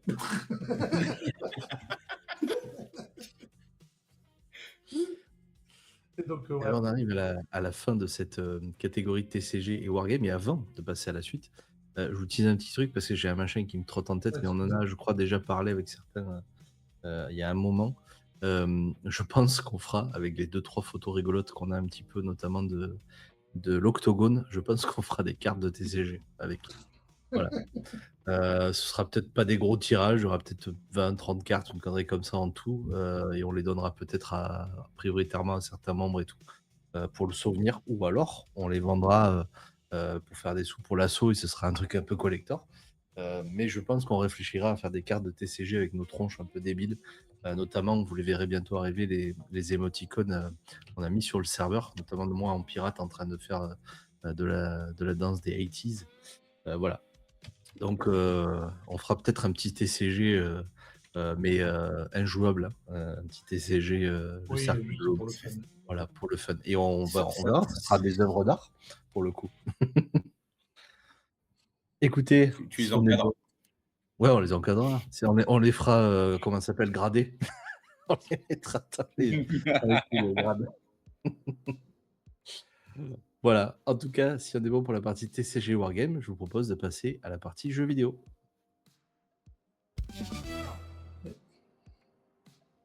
Et pour la partie jeux vidéo, parmi les sorties les plus attendues de cette semaine, The Adventures of Elliot The Millennium Tales débarquera sur PC le 10 juin, donc est déjà débarqué sur PC. PlayStation 5, Xbox Series X et S et Nintendo Switch 2. Développé par le créateur de Octopath Traveler et Bravely Default, ce nouveau RPG d'action marque une première pour Square Enix en associant son célèbre style graphique HD 2D à un gameplay orienté action-aventure en temps réel. Les joueurs y suivront Elliot et sa compagne féerique Faye dans une quête s'étendant sur plusieurs époques afin d'accomplir une mission vieille de 1000 ans. Avec ses combats dynamiques, ses nombreuses armes personnalisables et son univers qui rappelle le grand classique de l'ère 16 bits, le titre assume pleinement son héritage. Souvent comparé à Secret of Mana ou au premier Zelda, The Adventures of Elliot The Millennium Tales entend proposer une aventure mêlant nostalgie et modernité. Une démo est d'ailleurs déjà disponible pour les joueurs souhaitant découvrir ce que pourrait bien être l'un des RPG marquants de ce mois de juin 2026. Je pense que, en termes de Square Enix, on a un mec qui s'y connaît un peu ici. Alors, comment dire Oui. Oui. Alors, Tu moi, penses de ce petit jeu sincèrement, qui n'a pas l'air d'être piqué des hannetons quelque part. non, mais il a l'air vraiment. En plus, moi, en tout cas, moi, je trouve qu'il a l'air génial parce que ce côté un petit peu 2D, 3D, qui me rappelle un petit peu ces vieux jeux, mais un peu remasterisés, franchement, moi, je trouve ça cool, je trouve ça classe. En plus, en général, Square Enix nous a toujours vendu des choses, je mets ça entre parenthèses, plutôt qualitatifs. Même si on a le droit de ne pas aimer les Final Fantasy. Mais en tout cas, sur les histoires et sur le character design, ils ont toujours été au top du top sur ce qu'ils produisaient. Hein. En vrai, Moi j'ai pas l'argent pour le moment, mais je suis chaud de le prendre. On retrouve un peu la vibe, t'en parlais, mais des premiers FF, où on avait, alors je suis désolé, moi je suis pas un joueur de Final Fantasy, Mm. mais le petit mage avec ce chapeau et le visage tout noir et la robe bleue, son opposé, c'est jamais Les mages noirs. les mages noirs, voilà, tout simplement. On c'est- retrouve un petit peu cette petite vibe, mais il y a cette vue un peu isométrique qu'on n'avait pas forcément aussi belle dans ces jeux à C'est l'époque. c'est Octopath Traveler, là, la vue, c'est clairement Ouais, ça. c'est ça. Ouais. Et à l'Octopus Traveler, effectivement. Et ouais, moi, franchement, c'est pas le genre de jeu auquel j'ai l'habitude de jouer, mais ça me tente bien, bizarrement, de retrouver un petit peu cette vibe de Ils l'époque. ont il faut avouer quand même que Square, il a quand même son petit côté graphique sur tout ce qui est dessin, tu vois? Sur les 3/4 des jeux, Square, tu regardes rien que la première image, du dessin, tu sais que ils ont leurs pattes, c'est incroyable. Parce que pour Moi j'aime. certains types de jeux, parce qu'après, il ne faut pas oublier que Square Enix aujourd'hui, c'est aussi Tomb Raider et ça n'a aucun rapport. Oui. Faut pas oublier. Mais après, c'est leur héritage. Tomb Raider, c'est pas spécialement leur héritage. C'est un rachat de franchise. Donc, C'est ça. L'héritage qu'ils ont depuis Square a toujours eu la même typographie ils ont toujours eu la même façon d'écrire les choses et la même façon de dessiner tu vois. Donc du coup, moi je suis ouais, c'est ça, la même DA, merci. Merci la régie. Mais oui, c'est galéré, ça prolongeait le 18-20, c'est bien.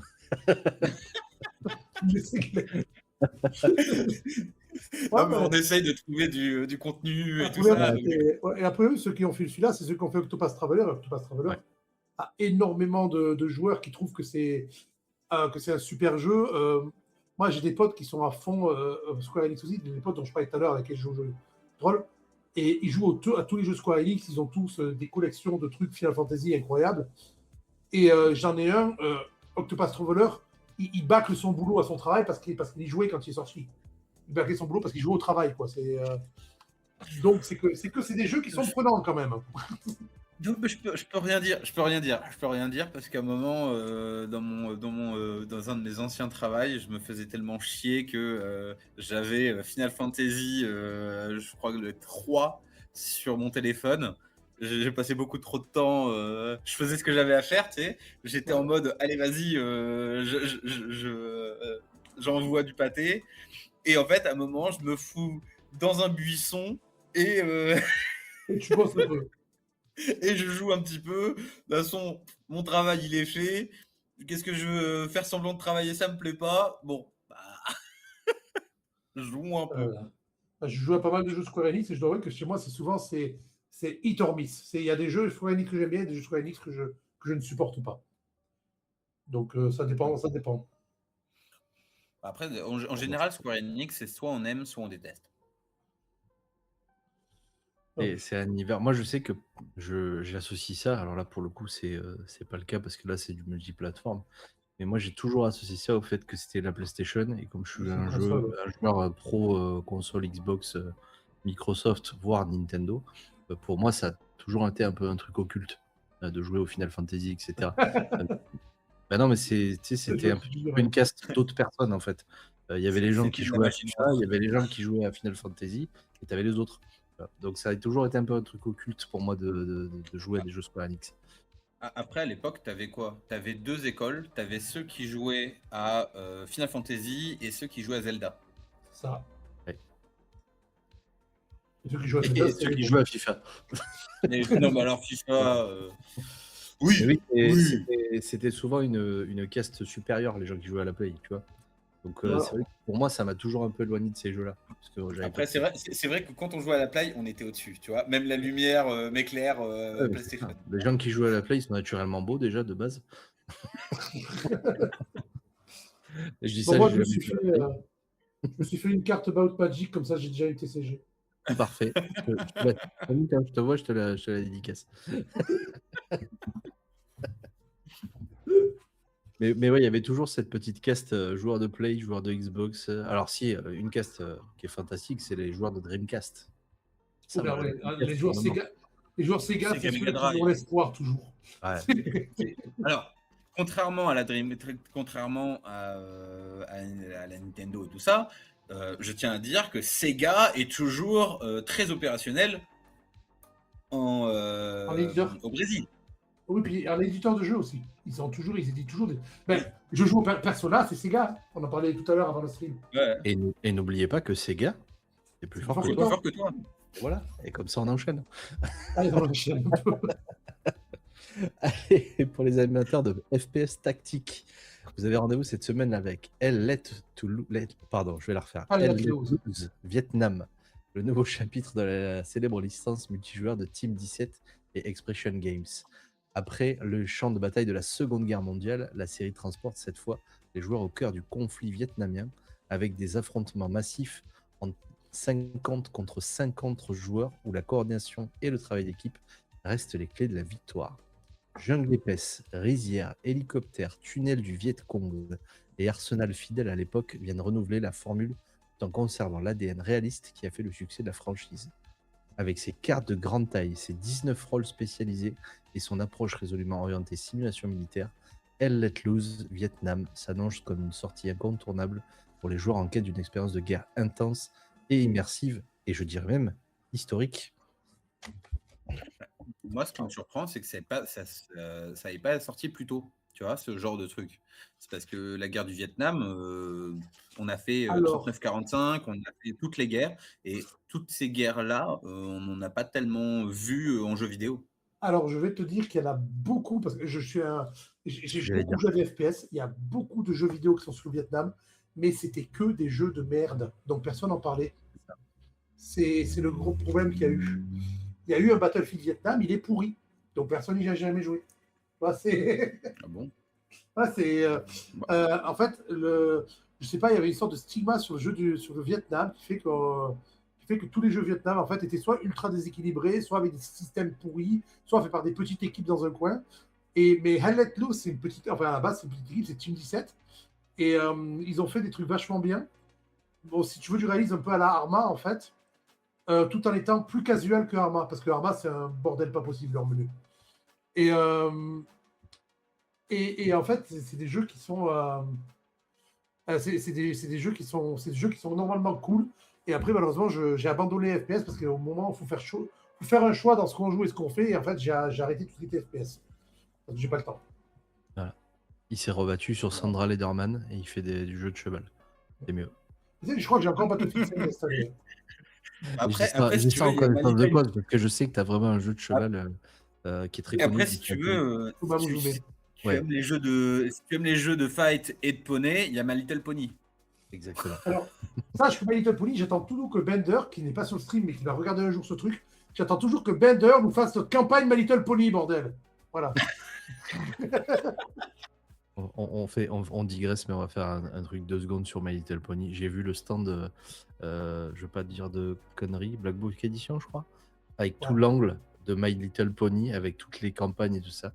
Je vous jure, hein, à ça, hein, je me rapproche. À ça, de craquer. Mais je suis dans ce cas. Ça ne me surprend pas tant que ça. Alors, il faut savoir un truc, c'est que les gens qui me connaissent, ils savent que je babysit des petites filles. Et forcément, quand tu babysites des petites filles, tu regardes My Little Pony.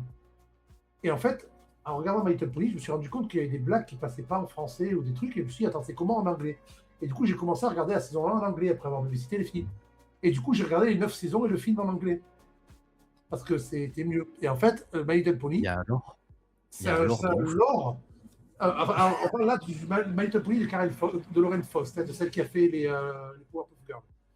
Mais dans ce My Little Pony là, celui qui a créé les Bronies aussi, mais ça on n'en va pas en parler, il y a un lore incroyable qui est plus poussé que la moitié des jeux de rôle et surtout que 90% des trucs pour enfants, y compris Harry Potter.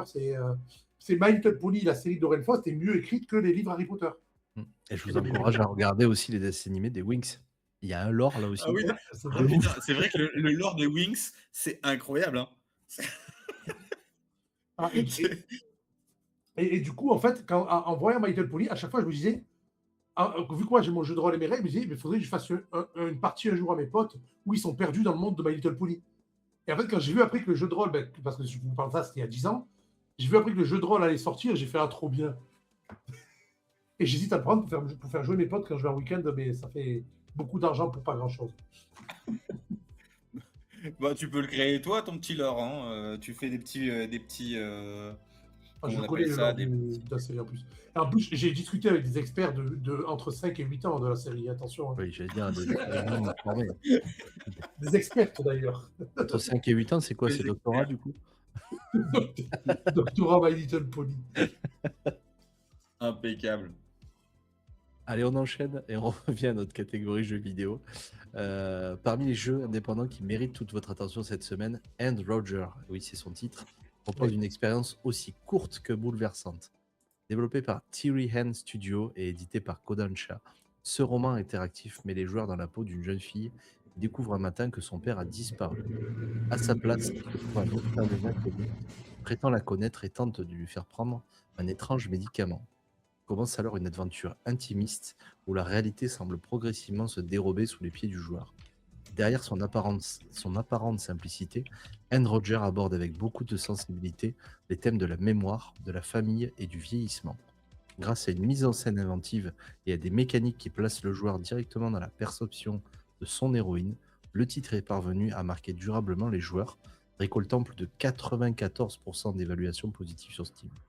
Une œuvre courte mais particulièrement marquante qui rappelle que le jeu vidéo peut aussi être un formidable vecteur d'émotion. La proposition est particulière, je vous l'accorde, hein. C'est pas forcément le jeu le plus facile à jouer, ça a l'air très très prenant niveau émotion, d'où le fait aussi que la chronique en parle. Enfin voilà, on dirait que c'est que du minigame, mais c'est pas que du minigame en vrai. Moi je suis très curieux, je pense que je vais me le prendre pour le tester. Il a l'air vraiment très très impactant. C'est du minigame à histoire et à histoire avec sentiment, qu'on dit, avec feeling, etc. C'est un truc, c'est pour faire grandir les gens, en fait, j'ai l'impression. C'est ça. En fait, tu vois, c'est là où ça vient contredire un petit peu tout ce que les médias réguliers ont tendance à dénigrer le jeu vidéo, comme quoi le jeu vidéo c'est violent et tout ça. Non, c'est ça aussi, c'est des petits games qui t'obligent à réfléchir, qui t'obligent aussi à avoir de l'émotionnel, du ressenti. Non, c'est beau. Après avoir combien il est le prix du jeu. Niveau violence, je suis à dire. Mais en tout cas, moi, je suis 100% pour ce genre de choses. Hein. J'ai vu à un moment qu'elle mettait une fleur dans un vase, ça a l'air quand même assez violent. Hein. J'ai un peu haut le cœur. Non, blague à part, c'est vrai que sur mon... pour ceux qui ne connaissent pas mon stream, il y a un truc qui s'appelle Storytime sur mon stream où je joue à des jeux à histoire. Donc des jeux où il y a une histoire, un début, une fin. À ce moment, je fais Persona 3. Mais j'ai fait beaucoup de petits jeux comme ça, comme What Remains of Edith Finch, par exemple, si vous ne connaissez pas. J'ai fait beaucoup de petits jeux comme ça, ou de petits jeux, ça aussi, c'est lequel que j'ai fait qui était vachement cool. Et c'est des jeux, en fait, souvent qui... des fois, ils durent que 4 heures. Le jeu, il dure que 4 heures. Tu dis, ça fait chier d'acheter un jeu vidéo pour un truc qui va durer 4 heures. Et en fait, c'est le cas de What Remains of Edith Finch. Et le truc, il dure 4 heures, mais je m'en souviens encore plus que ce que je me souviens, par exemple, de certains jeux AAA auxquels j'ai joué 200 heures. Parce qu'ils sont plus marquants, ils sont plus interpellants. Et, il y avait pareil, un jeu sur Steam qui s'appelle Dragon, où c'est l'histoire. Ils ont repris une histoire de comment il s'appelle, celui qui a fait Cthulhu, Lovecraft. Oui. Et en fait, tu suis une histoire. T'as pas vraiment de gameplay. On regarde l'univers se développer sans avoir beaucoup de gameplay. Et en fait, il y a des moments. Quand tu es tout le temps pris dans des jeux vidéo où tu es tout le temps en train de bouger, tout comme ça, je trouve que c'est des beaux moments de pause, tout en restant dans le jeu vidéo, mais c'est des beaux moments de pause où tu peux te dire que le jeu vidéo, c'est pas que de l'action pure et dure. Non, c'est aussi des moments souples et détendus où on n'a pas forcément beaucoup de gameplay à avoir. Je pourrais parler de... On va pas le faire maintenant, mais je suis en train de regarder la liste, parce que j'ai une liste sur mon Discord des jeux que j'ai fini en stream, en fait. Et je pourrais parler, je pense, entre Forgotten and Little Miss Fortune, etc., qui sont que des jeux comme celui qu'on vient de voir là, et qui sont des jeux. Il y en a qui vont dire c'est gaspiller de l'argent d'acheter parce que c'est 10 euros et 10 euros pour 3 heures, voilà. Mais en fait, c'est des jeux qui resteront avec vous et c'est pas gaspiller d'argent. Je le dis tout de suite, c'est des jeux qui vous laisseront quelque chose en fait. Ouais, parce qu'il y a toute une réflexion derrière, il y a un Exactement. impact. Ça va vous éduquer aussi d'une manière ou d'une autre sur certains sujets. Donc en vrai, il y a une vraie recherche derrière. Il n'y a pas que la partie graphique d'avoir fait 3 mini-jeux ou d'avoir fait Ouais. 2 réactions. Donc c'est vraiment un truc qui va vous éduquer psychologiquement. Moi, j'ai un regret d'ailleurs. On en parlait avec devenir maître du jeu. Ouais. On parlait de neurodivergence, d'autisme, etc. dans le jeu de rôle. Je trouve qu'on manque d'éducation autour de ce sujet-là, pas que dans le jeu de rôle. Et je pense que demain, ce serait bien qu'on ait un jeu qui nous remette un petit peu en question, qui nous réexplique un petit peu tout ça. Je pense que ça doit peut-être même déjà exister. Donc si je le trouve, potentiellement, je vous le présenterai. Mais voilà, pas que en tant que joueur, tous les jours, je pense qu'on manque un petit peu d'éducation sur certains sujets un petit peu compliqués. Le suicide aussi, par exemple. Enfin, il y a plein de sujets comme ça où on manque un petit peu de choses pour nous remettre un petit peu à notre place. Donc effectivement, c'est peut-être 10 balles de perdu pour vous. Peut-être 3 heures de temps où vous vous êtes dit, bon, bah ok, voilà, j'y rejouerai pas. Mais vous allez vous retrouver dans des situations où vous allez vous dire, ah, j'ai vu ça quelque part, j'ai peut-être appris ou compris comment réagir face à ça, et ça vous aura apporté quelque chose dans votre vie, pour 10 euros ou pour 3 heures de temps de votre vie, quoi. Bah, Donc, c'est après, pas c'est mal. même pas 3 heures, c'est une œuvre artistique c'est à part ça. entière. Donc du coup, en fait, je pense qu'il faut d'abord voir l'œuvre avant de voir le prix. Bien Et sûr. en Et fait, tu vois, c'est quand, je disais ça quand parce tu que vas chercher un tableau, et bah, tu as des tableaux qui ont rien, et pourtant ça coûte des milliers d'euros. Donc c'est oui, mais pas. ça, c'est pas pareil. Après, moi, je disais ça juste parce qu'il y a énormément de gens aujourd'hui qui achètent un jeu en disant, mais quand je dis énormément, c'est en fait 100% des gens que je connais qui sont des consommateurs de jeux vidéo. Quand ils achètent un jeu, ils disent tout le temps, ça me fait chier de passer 50 balles dans un jeu où je vais faire 5 heures. Ils calculent tout le temps au prix par rapport au nombre d'heures Aux d'entertainment. jouabilités et au Ouais. nombre d'heures. Ouais. Et c'est pour ça que je comparais ça. Alors, Après, oui, c'est une œuvre d'art d'un côté, mais c'est pas comme un tableau, parce que le tableau, s'ils ont certains prix, c'est pour d'autres raisons, vraiment. Mais là, c'est.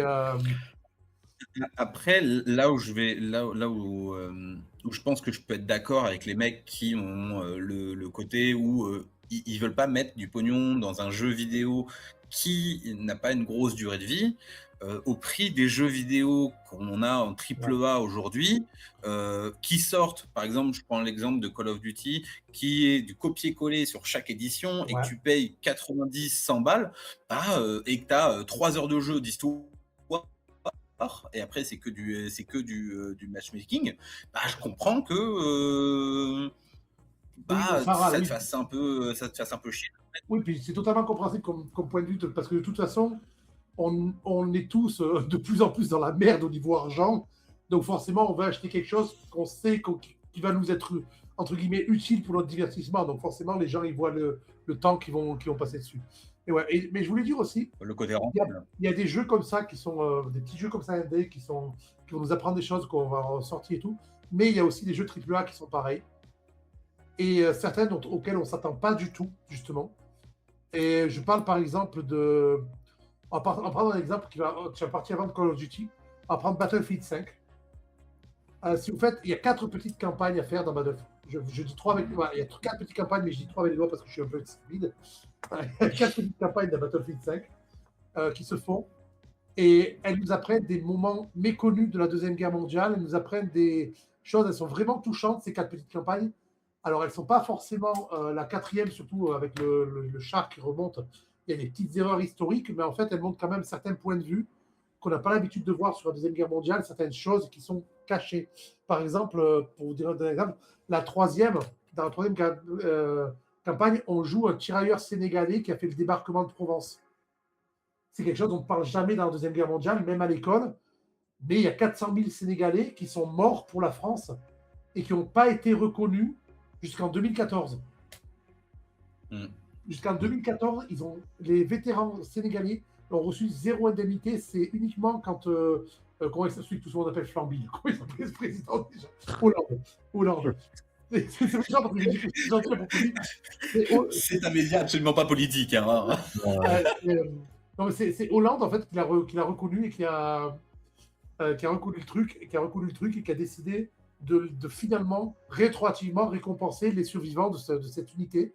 Mais on voit même dans le jeu, on voit même que par exemple quand les officiers prenaient les photos des soldats qui avaient repris un fort ou un truc du genre, ils enlevaient les noirs des photos, ils prenaient que les blancs. Et c'est des choses qu'on voit pas souvent. Et dans un gros jeu AAA comme Battlefield 5, en faisant ces 4 petites campagnes, il y a 4 aspects de la guerre comme ça qui sont totalement méconnus de tout le monde. Et je trouve ça assez intéressant. Non, mais après, il y a beaucoup dans l'histoire des guerres, il y a beaucoup de choses qui ont été effacées et tout ça. Hein. C'est comme, je sais pas si tu te rappelles la prise de Stalingrad et tout ça, où ils effaçaient les montres des soldats. Oui, mais c'est pas. Le point auquel je voulais venir, c'est que on disait qu'il y a des petits jeux comme ça qui nous montrent des aspects intéressants, mais il y a aussi des gros jeux qui le font. Mais comme tout le monde achète Battlefield 5 pour faire du multijoueur, les 3 quarts ils font même pas les histoires, ils s'en rendent pas compte. Ouais. Bah, ils voient le côté rentable du jeu et c'est tout ce qu'ils regardent. Hein. Parce que moi, en tout cas, dessus, mais les histoires. En tout cas, si vous êtes propriétaire du Switch 2 ou d'un Android, sachez que Androger est donc disponible et c'est sorti cette semaine sur ces 2 supports. On enchaîne, messieurs, parce que sinon on va faire une deuxième émission derrière.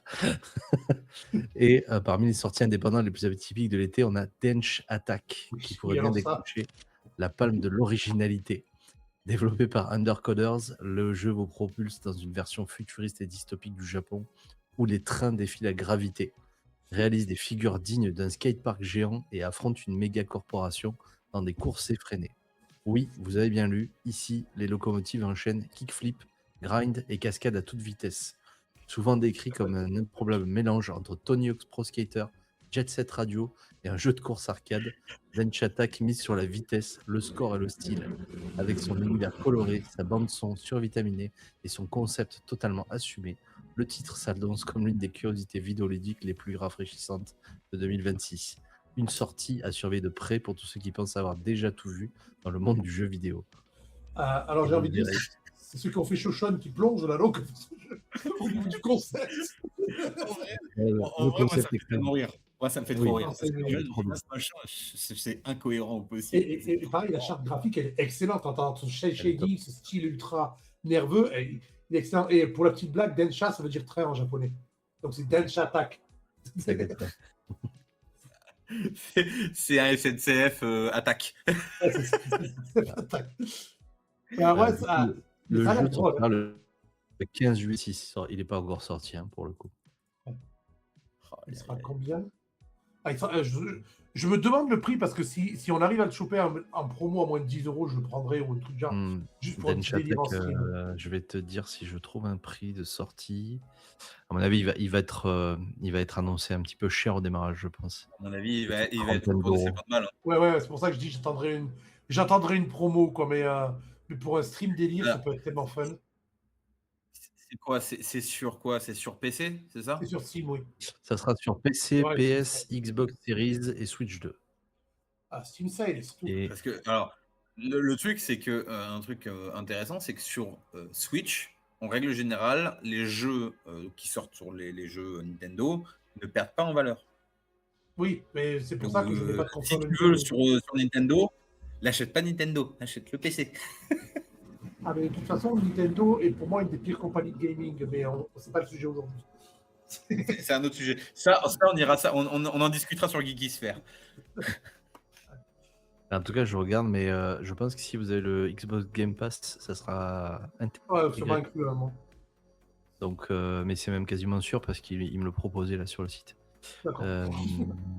Et non, je regarde, je trouve pas de prix de sortie, mais à mon avis, oui, on sera entre 30 et 40 balles, je pense.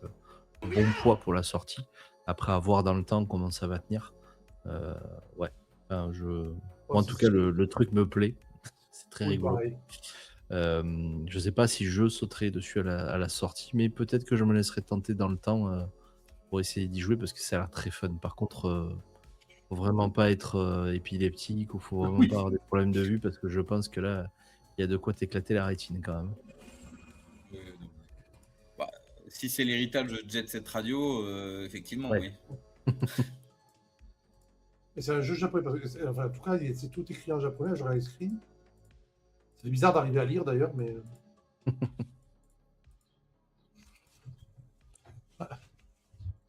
Allez, on enchaîne parce que malheureusement, Coupe du Monde oblige pour les passionnés de football et de jeux de gestion. Vous pourrez découvrir bientôt Copa City, un titre original qui propose de vivre l'effervescence d'un grand match sous un angle inédit.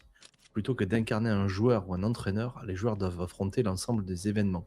Gestion des supporters, sécurité, transport, animation et infrastructure. L'objectif, transformer une simple rencontre en une véritable fête populaire tout en évitant les nombreux imprévus qui peuvent perturber une journée de match. Développé par Triple Expresso, Copa City mélange gestion, stratégie et simulation urbaine dans un univers officiellement associé à plusieurs grands clubs et compétitions internationales. Avec son concept original et son approche rarement explorée dans le jeu vidéo, le titre pourrait bien séduire aussi bien les amateurs de football que les passionnés de City Builders à la recherche d'une expérience différente. Une sortie à surveiller de près pour tous ceux qui rêvent de gérer les coulisses du plus grand des spectacles sportifs.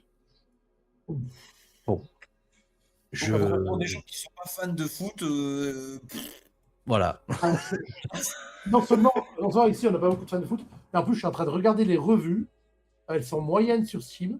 Ouais. Et les mecs, ils le descendent comme pas permis. Et il y a beaucoup de revues où il y a marqué produit remboursé. Bon. ah oui, Voilà. du coup, Est-ce que ça résume pas cet article? Qu'on n'est pas sur un bon résumé.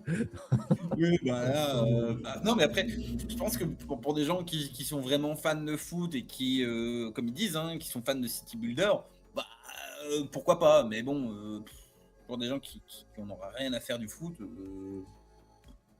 Alors, moi, j'ai beaucoup aimé, ça fait longtemps que j'ai pas joué les SimCity. Je me demande si on est au niveau de ce City Builder là ou s'il y a vraiment un intérêt au jeu, dans la mécanique, etc. J'aimerais bien savoir un petit peu ce que ça donne. Par contre, c'est clairement pas un jeu que je vais acheter. Déjà pour la dimension football, parce que c'est vraiment pas ma cam. Mais aussi parce que comment ça s'appelle, la bande-annonce me le vend pas en fait. J'accroche pas au truc. C'est trop orienté foot. On dirait qu'ils veulent vendre du City Builder à des gens qui aiment le foot. En fait. Oui, et de ce que je vois des revues, en bah, fait, c'est les gens ils se plaignent un que peu le concept, hein. Ouais, mais soit tu vends un City Builder, soit tu vends du foot. Ou tu arrives à faire un mix des deux. Là, j'ai l'impression que on vend du City Builder à des mecs qui veulent faire du foot. Donc on essaie de leur vendre un produit où on sait qu'ils vont pas aller de toute façon. Parce que c'est Oui, pas leur et cas. c'est ce que je vois dans les revues, parce que beaucoup de revues se plaignent que le jeu est compliqué, qu'au bout de 45 minutes, on n'a toujours pas sorti du tutoriel. Mais en même temps, c'est un City Builder, c'est normal. Voilà. Donc je pense que ils n'ont pas le bon public et pas le bon jeu pour le bon public. Ouais, c'est très malheureux. Ouais. Et c'est dommage parce que je pense que la proposition est pas déconnante. Tu me fais la même chose avec un Hellfest, je suis sûr que ça marche. Parce que les gens. Mais parce que les métalleux, on aime bien ça. Et tu montes des pipelines de bière, et je suis sûr que ça marche. L'idée est bonne. À travailler. Voilà. À tous les amateurs de jeux vidéo, je vous propose, on se fait un jeu, le Hellfest. Voilà, et il a déjà lancé Chao derrière, il commence à coder. Mais on vous fait un Hellfest Builder, voilà, ça va donner. Ça, on va trouver des mecs qui vont kiffer. Ou un Sims Hellfest, parce que je suis sûr qu'il y a déjà une extension qui existe. Voilà. Un roller coaster Hellfest. Ouais, bah c'est ça, un Builder sur le Hellfest où tu gères toute la. Pour le coup, c'est le thème de leur jeu de rôle qu'on a vu la semaine dernière, où tu gères toute la logistique de ton Hellfest et ton festival de métal. Je suis désolé, je n'écoute que de la vraie musique comme Jul ou Aya Nakamura. Allez, on va passer à la suite. Et du coup, Gus nous quitte, je suis désolé. Gus est banni. Non, no offense pour ceux qui écoutent du Jul, du Non, Yakamura. dans mon cas, l'offense. Du Nakamura. Voilà. Voilà, mais vous pouvez follow la chaîne. Non, je déconne. Non, mais non, en fait, je pense que là, le rendez-vous est un petit peu raté pour Copa City, malheureusement. On a perdu Dispo, désolé. Et le rendez-vous est clairement raté, je pense, pour Copa City. C'est malheureusement, sûrement, peut-être un très bon jeu, mais qui a très mal géré sa communication et a clairement pas orienté son taf sur le bon public. Désolé pour vous. Écoutez, on enchaîne et on va passer sur la partie ciné et séries. La première m'intéresse beaucoup. Et bien, puisqu'elle t'intéresse, Gus, je te propose, si tu le souhaites, de prendre la premier article. Soyons fous. Soyons fous. Alors, cette semaine sort en salle un film que vous allez voir, qui s'appelle Jim Queen, un long métrage d'animation français pour adultes signé Nicolas Attalé et Marco Nguyen. Produit par le studio Bobby Pills, déjà connu pour les Cassos et Pipudo. Le film nous plonge dans une version déjantée de la scène queer parisienne. L'histoire suit Jim, influenceur adulé et véritable icône des Jim Queen, dont la vie bascule lorsqu'il contracte l'hétérose, un mystérieux virus transformant les hommes gays en hétérosexuels. Accompagné de son dernier admirateur Lucien, il se lance alors dans une quête aussi absurde qu'hilarante à travers Paris pour trouver un remède. Présenté en séance de minuit au Festival de Cannes 2026, Jim Queen mêle satire sociale, humour irrévérencieux et célébration de la culture LGBT, et etc. Avec son style visuel assumé, ses dialogues mordants et son ton volontairement provocateur, le film s'annonce comme l'une des propositions d'animation française les plus atypiques de l'année. Une œuvre qui ne laissera certainement personne indifférent et qui pourra bien devenir un futur film culte pour les amateurs d'animation adulte. Alors, c'est carrément dans la mouvance de Pipoudou, des Cassos, etc. Donc Ouais. c'est trash. Ne vous étonnez pas il y ait des images un petit peu choquantes pour vos yeux prudes. Voilà, c'est volontairement orienté sur l'exposition de la communauté LGBTQIA+, c'est volontairement exposer des corps, etc. Donc faut pas s'étonner de ce qu'on nous vend, hein. Et initialement, c'est un personnage, je crois, si je dis pas de bêtises, qui était dans les Cassos, en tout cas, Oui. qui est apparu dans les Cassos. Voilà, donc c'est pas étonnant qu'on le retrouve ressorti du tiroir. Et très honnêtement, je pense que la proposition est cool. Ça va changer aussi un petit peu le paysage d'animation qu'on voit d'habitude. Alors ça va choquer, ça, il n'y a pas de problème pour ça. Mais tant pis pour les prudes et pour les gens qui ont un problème avec ça. Voilà. Tu vois, moi, à l'inverse, au début, quand j'ai entendu parler Alors, laisse passer le bus, vas-y, tu la refais maintenant. au tout début, quand j'ai vu passer Pardon. Vas-y. quand j'ai commencé à voir passer le film, bah, au bout des moments, je me suis dit, putain, mais en fait, c'est toujours la même chose. On est toujours sur la bien-pensance et tout ça et tout ça. Après, j'ai regardé le teaser, je me suis dit, mais en fait, c'est cool, c'est bien amené le machin. Ouais, mais ils sont énormes ceux qui font ce film. En même temps, ils sont totalement cons. Ouais. Enfin, cons dans le bon sens. Pas cons Ouais. dans le sens con, cons dans le sens fun. Donc, du coup, c'est un truc à voir, vraiment. D'ailleurs, je vous le dis parce que vous le savez, tous les samedis matins, il y a l'actu du samedi, qui ce coup-ci, je vais essayer de pas la sortir dimanche. Et dans l'actu du samedi, ce sera clairement un des 4 articles que je vais sortir, c'est Jim Queen et sa sortie au cinéma parce que vraiment, la proposition est cool, le visuel est cool. On est sur de l'animation française, signé Nicolas Attalé et Marco Nguyen, on vous le disait. Donc voilà, c'est clairement une des news qui va se retrouver demain dans l'actu du samedi. Moi j'adore, personnellement je pense qu'on va aller le voir avec Powi. Mais vraiment voilà, c'est quelque chose qui va choquer, qui va bouger les lignes. Ça va sûrement faire couler de l'encre et faire parler. Mais voilà, moi je soutiens le projet à 200% et si j'ai la chance peut-être un jour d'interroger les créateurs des Cassos, etc., ça sera avec grand plaisir. Donc le rendez-vous est pris et lancé. Vous voulez venir les gars, n'hésitez pas. Eh bien écoutez, on enchaîne et on va rester dans l'animation. Éventuellement, Penrio, si tu as le prompteur sous les yeux ou si tu veux, j'enchaîne, comme tu veux. Un film pas connu en plus. Alors j'enchaîne. Eh bien, pour ceux qui connaissent déjà et qui sont abonnés à la marque, cette semaine marque le grand retour de l'une des franchises d'animation les plus emblématiques du cinéma avec Toy Story 5. Après les événements du 4e film, Woody, Buzz, Jessie et leurs compagnons doivent faire face à un nouvel adversaire inattendu, la technologie. Alors que Bonnie se passionne désormais pour la tablette interactive nommée Lilypad, les jouets se retrouvent confrontés à une question qui résonne particulièrement avec notre époque. Ont-ils encore une place dans l'imaginaire des enfants ? Réalisé par Andrew Stanton, déjà à l'origine de plusieurs classiques de Pixar, le 5e opus met davantage en avant Jessie tout en réunissant les voix historiques de Tom Hanks et Tim Allen. Entre nostalgie, humour et réflexion sur la place des écrans dans le quotidien des plus jeunes, Toy Story 5 entend moderniser la saga sans renier son héritage. Une sortie événement qui devrait séduire aussi bien les enfants que les adultes ayant grandi aux côtés de ces célèbres jouets de Pixar. Bon, après Martine à la plage, Martine, je pense que là on est pareil, hein, on est sur Euh, comment dirais-je, une dérive du même sujet, sauf que je trouve que quand même, pour le coup, c'est quelque chose qui aurait peut-être dû être traité avant. alors, oui, mais il ne faut pas oublier que les Toy Story, c'est souvent 5 à 10 ans de production. Ouais. Donc, et Toy Story, ça reste quand même. Moi qui ai de la famille qui bosse dans l'animation, bah, tu le sais, on en a déjà parlé about. Et je connais d'ailleurs un des mecs qui faisait le directeur comment ça s'appelle, de l'éclairage de Toy Story 2 et 3. Et, et en fait, Toy Story, c'est quand même. Tu disais, tu avais au début, quand tu dis une des plus grosses franchises, c'est la franchise 3D, en fait. C'est ce qui a lancé les films d'animation 3D. Et c'est la franchise, c'est le truc le plus connu dans les franchises d'animation. Et Toy Story, même si ils font des suites, et les suites, et les suites, j'ai trouvé que toutes les suites de Toy Story étaient toujours excellentes, bien menées et bien pensées. Est-ce qu'il y a un moment où c'est pas un peu trop? C'est un film tous les 5-6 ans, donc je trouve pas vraiment, en fait. Le truc, c'est qu'au bout d'un moment, alors c'est un avis qui est totalement personnel. Je trouve qu'à un moment où tu aurais pu t'arrêter. C'est-à-dire que le Toy Story, ou même au 2, il aurait pu s'arrêter. Ça suffisait. C'était rajouter pour rajouter.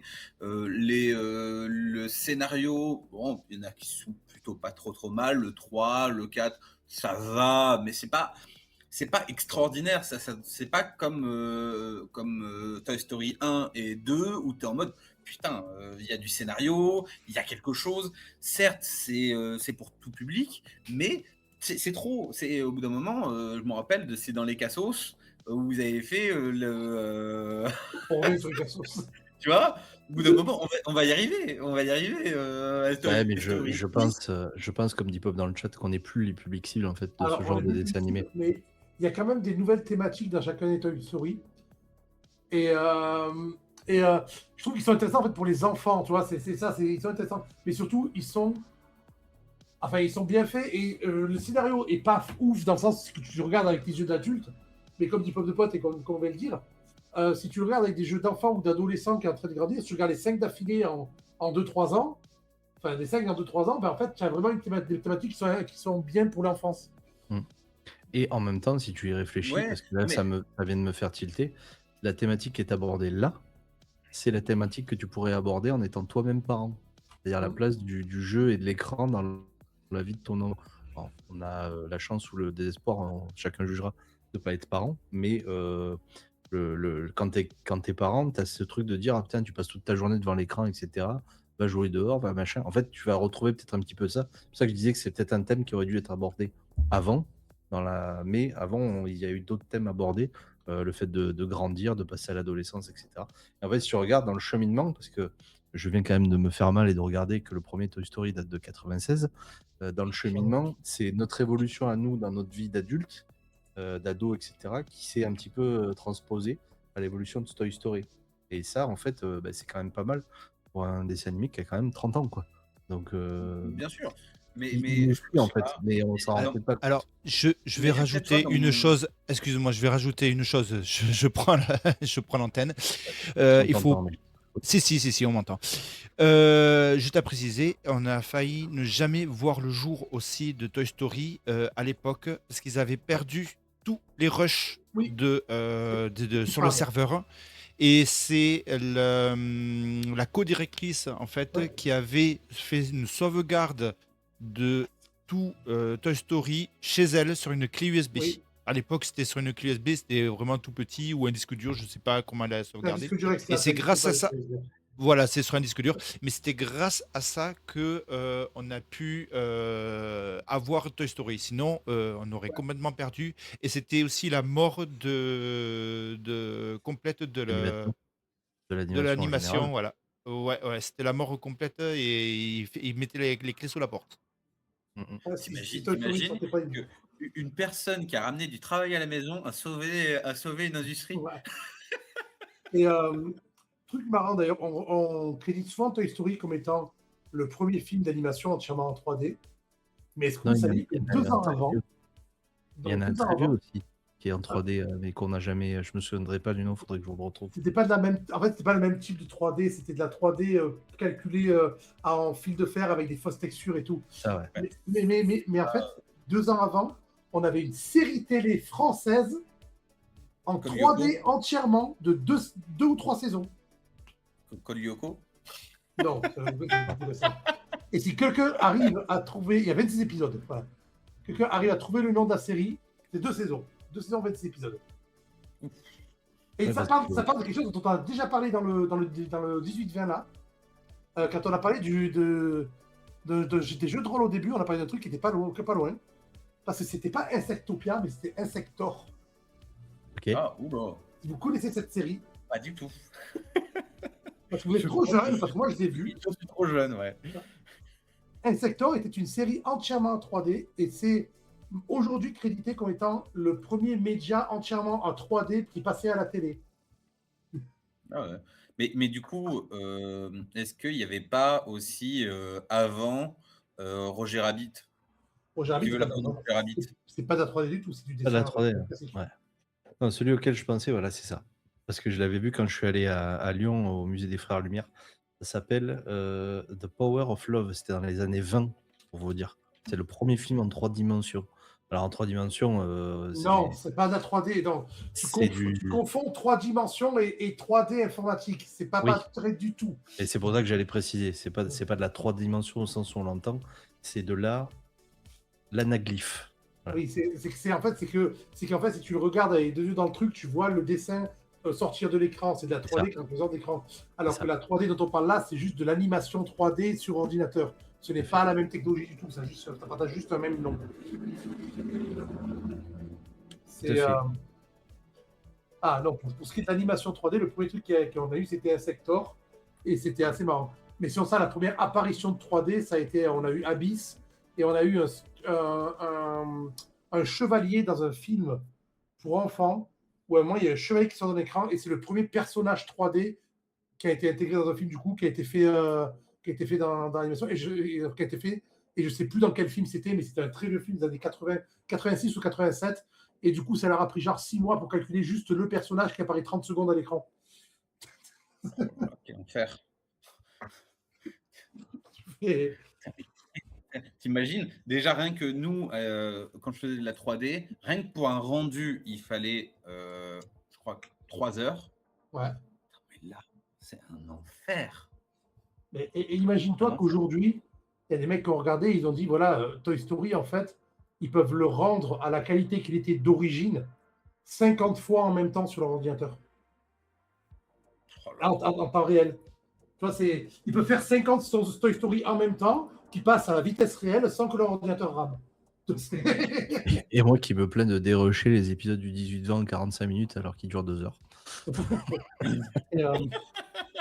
Donc, la technologie 3D a évolué énormément, en grande partie grâce à Pixar, justement, grâce à beaucoup de sociétés, et grâce au porno, mais on ne va pas en parler. Allez, sur ce, on enchaîne. Avant que ça parte en pipe, parmi les sorties françaises à surveiller cette semaine, Les Beaux Jours s'annonce comme une chronique sensible et lumineuse autour des liens familiaux et de la reconstruction. Réalisé par Nathalie Nagem, le film suit le parcours d'une femme confrontée à un tournant de sa vie, entre blessures du passé, quête d'émancipation et désir de retrouver un équilibre personnel. À travers des personnages profondément humains, le long métrage explore avec justesse les choix qui façonnent une existence et les secondes chances qui peuvent parfois surgir là où on les attend le moins. Porté par une distribution solide et une mise en scène intimiste, Les Beaux Jours mise avant tout sur l'émotion et l'authenticité. Entre drame et chronique sociale, le film s'inscrit dans la tradition du cinéma français, centré sur les relations humaines et le parcours de vie. Une proposition touchante qui devrait séduire les spectateurs en quête d'une œuvre sincère et pleine d'humanité. Alors vous verrez, c'est assez particulier au niveau de l'image et du design, mais ça m'a rappelé un petit peu les choses qu'on avait précédemment montrées. Le japonais notamment, j'ai plus son nom, qui faisait trucs avec des jouets là. Oui, je vois. Voilà, tu vois, ça m'a rappelé un peu ce genre de choses-là. C'est pour ça que j'ai voulu aussi vous le proposer. Puis encore une fois, c'est français. Voilà, c'est effectivement plutôt de l'ordre du court-métrage que du film. Encore que, comme tu disais, 35 minutes, donc ça commence à être déjà long. Moyen métrage. Moyen métrage, on va appeler ça comme ça. Moyen court métrage. Euh, mais voilà, j'ai voulu vous le proposer, vous le montrer. C'est pas forcément quelque chose qu'on aurait l'habitude de parler. C'est plutôt orienté sur de l'enfant, hein, plus que sur de l'adulte. Euh, mais voilà, je trouvais la proposition visuelle assez rigolote. Ça change. En même Est-ce temps, que on ça allait serait voir tout pas le un petit succès. peu inspiré du Petit Prince? Il y a un peu de la cam du Petit Prince aussi, ouais, je trouve, dans le design. Notamment là, avec les écureuils et tout. Lui, Ouais, c'est je trouve une- qu'il y a un petit quelque chose là. Je pense pas que c'est un truc que j'irai voir qui m'intéresserait moi. Même les gosses que je garde, je pense qu'elles voudraient même pas le voir. Mais en fait, le problème, c'est que la charte graphique, elle semble pointer vers les enfants de 3-4 ans. Oui, Et c'est pour du public très très jeune. Il n'y a pas de. du coup, je pense que c'est pas vraiment le genre de truc qui. On n'est pas vraiment la cible là, je crois. Non, là pour le coup, on l'est pas. Mais je voulais vous le Non. proposer parce que visuellement, c'est encore autre chose. C'est intéressant, Et, c'est un style intéressant. Voilà. C'est artistique, hein. Là, on peut pas être plus artistique que ça. C'est la régie qui te poucave. Bon, bah, j'ai pris une balayette par la régie, j'enchaîne. Les fans de fantasy, rendez-vous ce dimanche avec le lancement très attendu de la 3e saison de House of the Dragon. Après les événements dramatiques qui ont marqué la fin de la saison précédente, la guerre civile des Targaryens entre désormais dans sa phase la plus brutale. Les factions des Noirs et des Verts sont désormais engagées dans un conflit ouvert où dragons, intrigues politiques et trahison risquent de plonger Westeros dans le chaos. Adaptée de l'œuvre de George R.R. Martin, la série continue d'explorer le célèbre Danse de Dragons, l'un des événements les plus marquants de l'histoire des 7 couronnes. Avec des batailles annoncées comme plus spectaculaires que jamais et des enjeux qui ne cessent de grandir, cette nouvelle saison s'annonce comme un tournant majeur pour la saga. Un retour très attendu qui devrait une nouvelle fois ravir les amateurs de l'univers de Game of Thrones et de fantasy épique. Alors, J'ai pas d'argument. J'ai pas d'argument parce que j'ai pas du tout regardé House of the Dragon. Alors moi, j'ai Alors. pas d'argument parce que moi, je me suis arrêté à Game of Thrones. j'ai Ouais, regardé, et- j'ai re-regardé tous les Game of Thrones il n'y a pas longtemps parce que on avait parlé, je crois, je les ai achetés en Blu-ray. Ouais. Parce que j'en avais marre de devoir payer des mensualités sur plein de trucs différents pour avoir tous les trucs que je veux regarder. Et je me suis rendu compte que le Blu-ray Game of Thrones, j'ai trouvé en occasion dans un cash converter à 40 €. Et je me suis dit, en fait, c'est comme 4 mois d'abonnement et Game of Thrones, tu mets 5 mois à la regarder. Donc en fait, je gagne de l'argent à acheter les Blu-ray, quoi. Et donc, je me suis retapé tous les Game of Thrones. Et déjà, je me suis dit un truc. Bon, oui, il y a des trucs, il y a des problèmes dans la saison 7 et 8, on est d'accord. Mais je trouve que ça avait été vraiment escaladé en dehors de ce que c'était ces problèmes dans la saison 7 et 8. La 8 est vraiment bâclée, mais c'est pas aussi pire que ce que je m'en souvenais. Et House of the Dragon, du coup, est une série qui m'intéresse beaucoup parce que j'aimais beaucoup l'univers de Game of Thrones. Et tout ça pour dire que j'ai pas regardé une seule saison.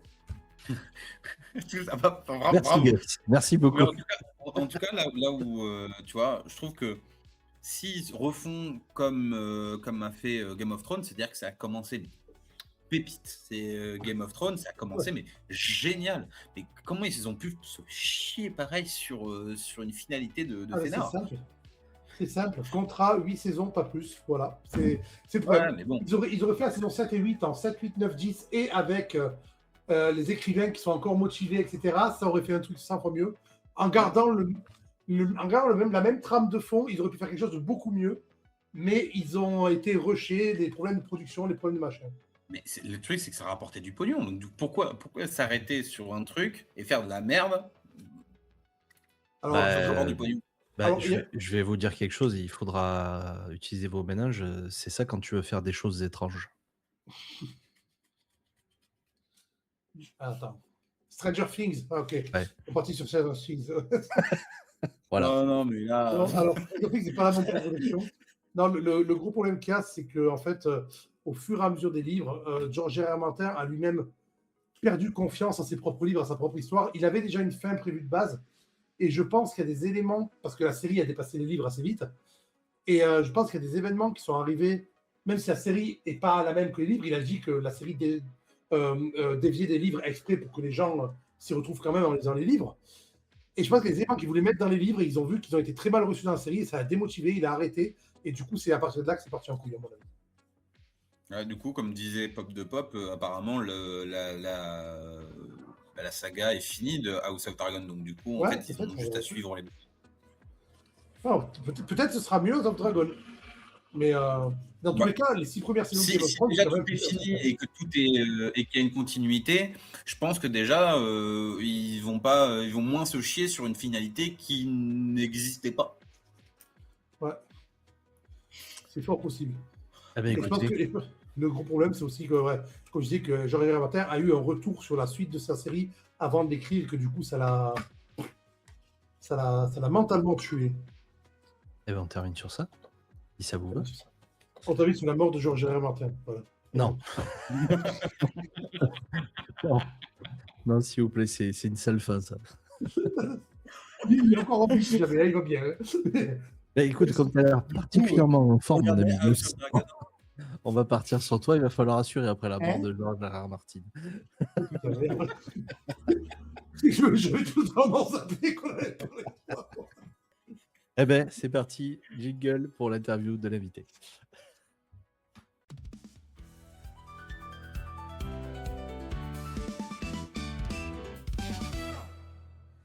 Alors, pas de board pour cette interview de l'invité aujourd'hui. Je n'ai rien préparé. J'ai pas préparé les questions. Du coup, On ben, en les parle. choses, quoi de neuf pour toi?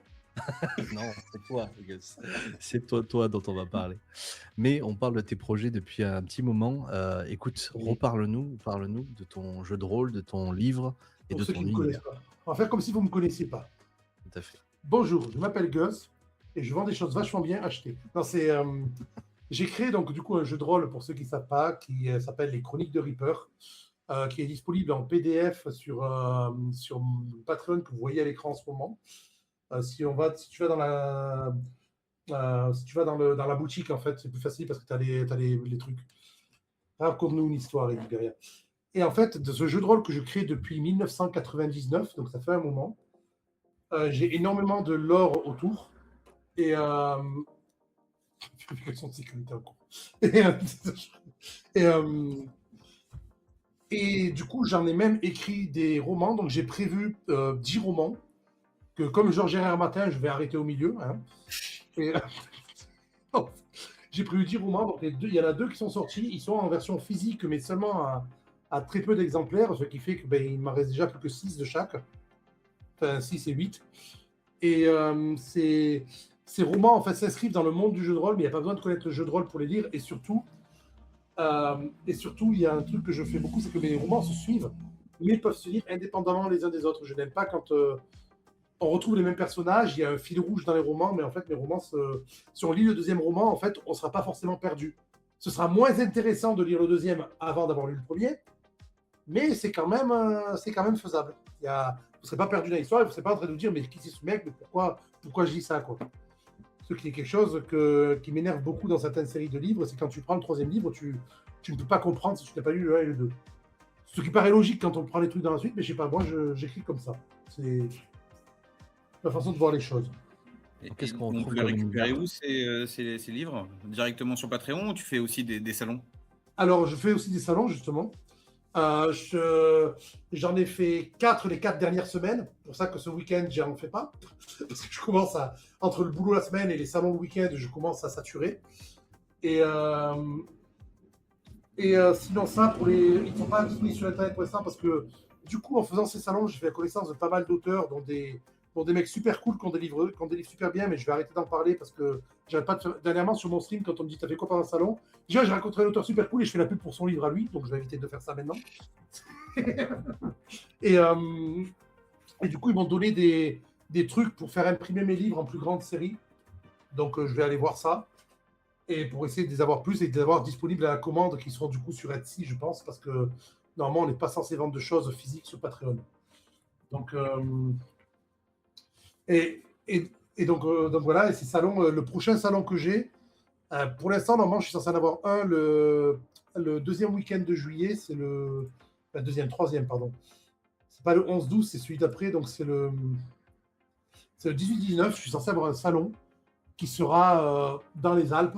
Je sais même plus le nom de la ville. Le truc, c'est que mon inscription n'est pas encore confirmée, donc je ne sais pas si je peux y aller ou pas. Par contre, je peux vous dire déjà qu'en octobre, le 6 octobre, le 6 septembre.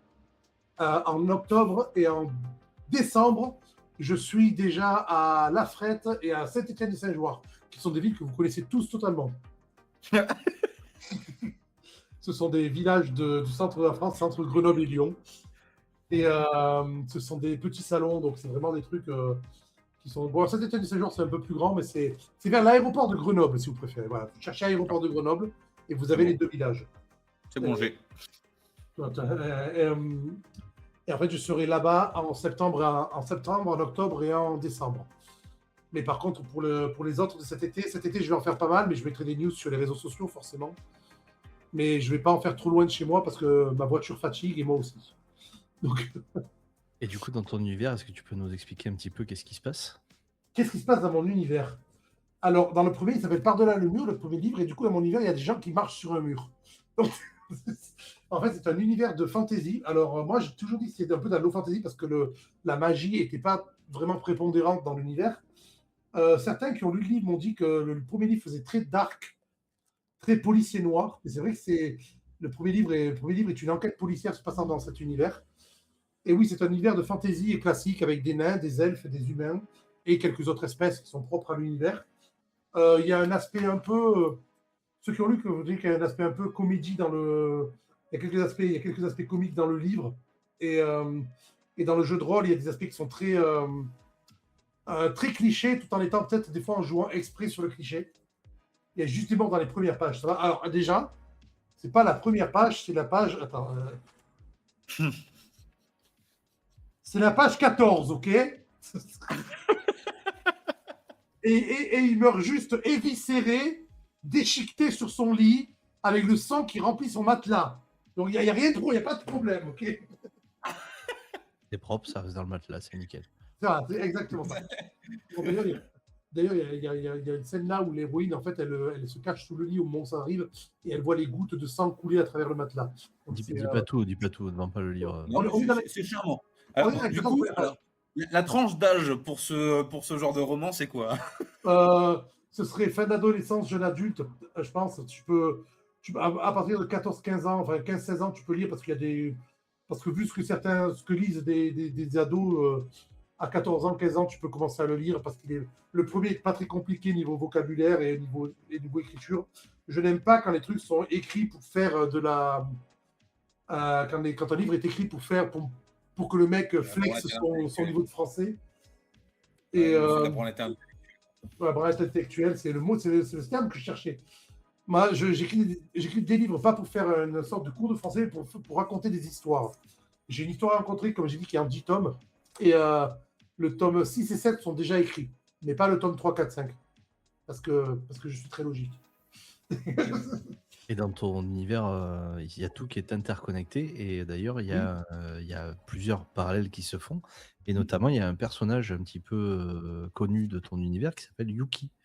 Attends, tout le monde aime bien Yuki. Attends, je vais sortir une Yuki, j'en trouve une, j'en ai une là. C'est Yuki ou Noupi? Yuki. C'est celle-ci, c'est Yuki. Alors, Yuki est une petite sorcière qui habite sur une île qui est à l'autre bout, plus ou moins qui habite à l'autre bout, plus ou moins de là où se passe l'action des romans. Et en fait, comme je l'ai dit tout à l'heure, je garde des enfants, enfin des enfanteux, en l'occurrence, c'est que des filles quasiment. Et elle est là aussi. Et elle habite sur une île où il y a des dinosaures et elle se fait copain avec un dinosaure.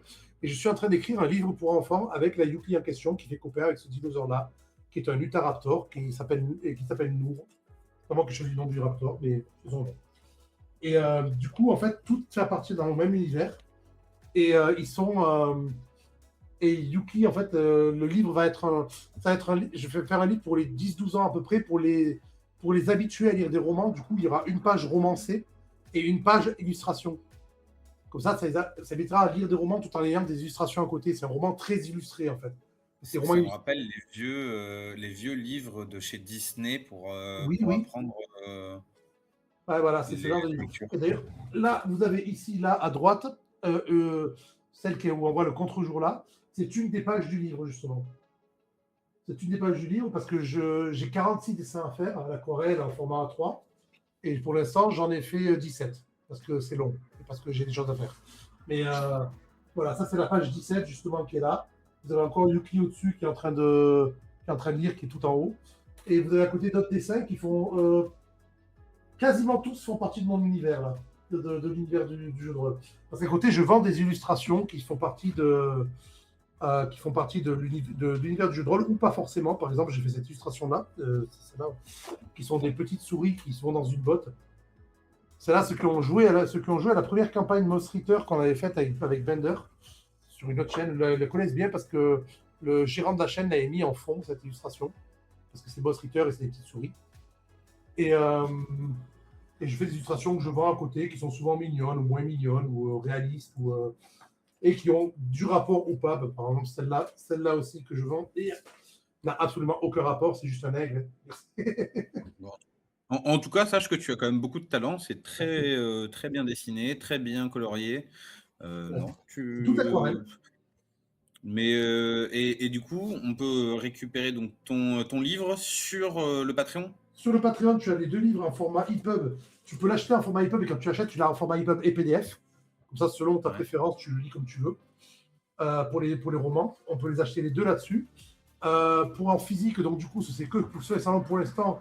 Mais j'espère d'ici la fin de l'année qu'ils seront disponibles à la FNAC et ce genre de choses. Parce que j'ai des éditeurs qui sont intéressés. Alors, des fois, c'est des petits éditeurs de région, etc. Mais ça reste quand même des éditeurs qui sont intéressés par les publier pour de bon. Et je suis en train de regarder pour faire, grâce à un autre auteur de fantasy qui s'appelle Justin, je suis intéressé par faire une édition collector du livre avec la couverture dure, en dur vraiment, et à côté l'édition normale du livre. Et je vais peut-être devoir passer par ce qu'on appelle le financement participatif pour ça. Mais pour ça, il faut que je vois avec l'éditeur en question, parce que c'est un éditeur qui passe beaucoup par les financements participatifs. Ok. Donc je vais voir ça. Mais là, pour l'instant, je finis le travail le 9 juillet, parce que je travaille avec une école aussi, donc forcément, quand il n'y a plus d'école, je ne travaille plus. Je finis le travail le 9 juillet, je vais me pencher là-dessus à partir du 9 juillet. Pour l'instant, il n'y a pas de projet exact. Mais il y a beaucoup de choses, il y a beaucoup d'illustrations, beaucoup de trucs, il y a même des marque-pages, il y a même des cartes postales que je fais. Enfin, bref. J'allais dire, tu as été très, très productif ces derniers temps. Ouais.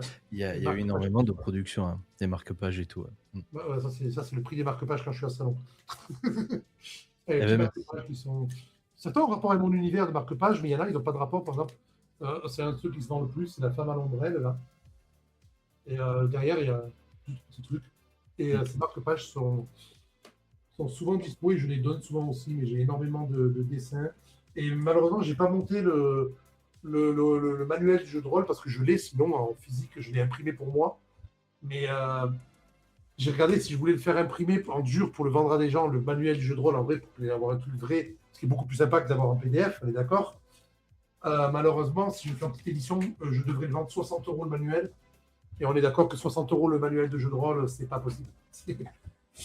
C'est beaucoup trop cher.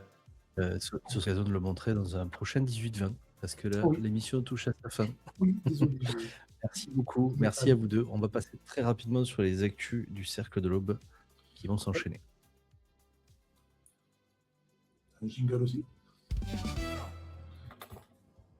Et pour les actus du Cercle de l'Aube, nous on se retrouve évidemment vendredi prochain, où on aura encore d'autres invités qui nous feront le plaisir et l'honneur d'être avec nous. On va terminer ce 18-20 dans quelques minutes. N'oubliez pas de rester avec nous.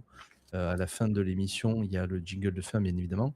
Et on enchaîne avec Beria qui nous fera le plaisir d'animer l'émission, le Cercle dont vous êtes le héros. Vous connaissez le principe, c'est vous qui choisissez comment on avance.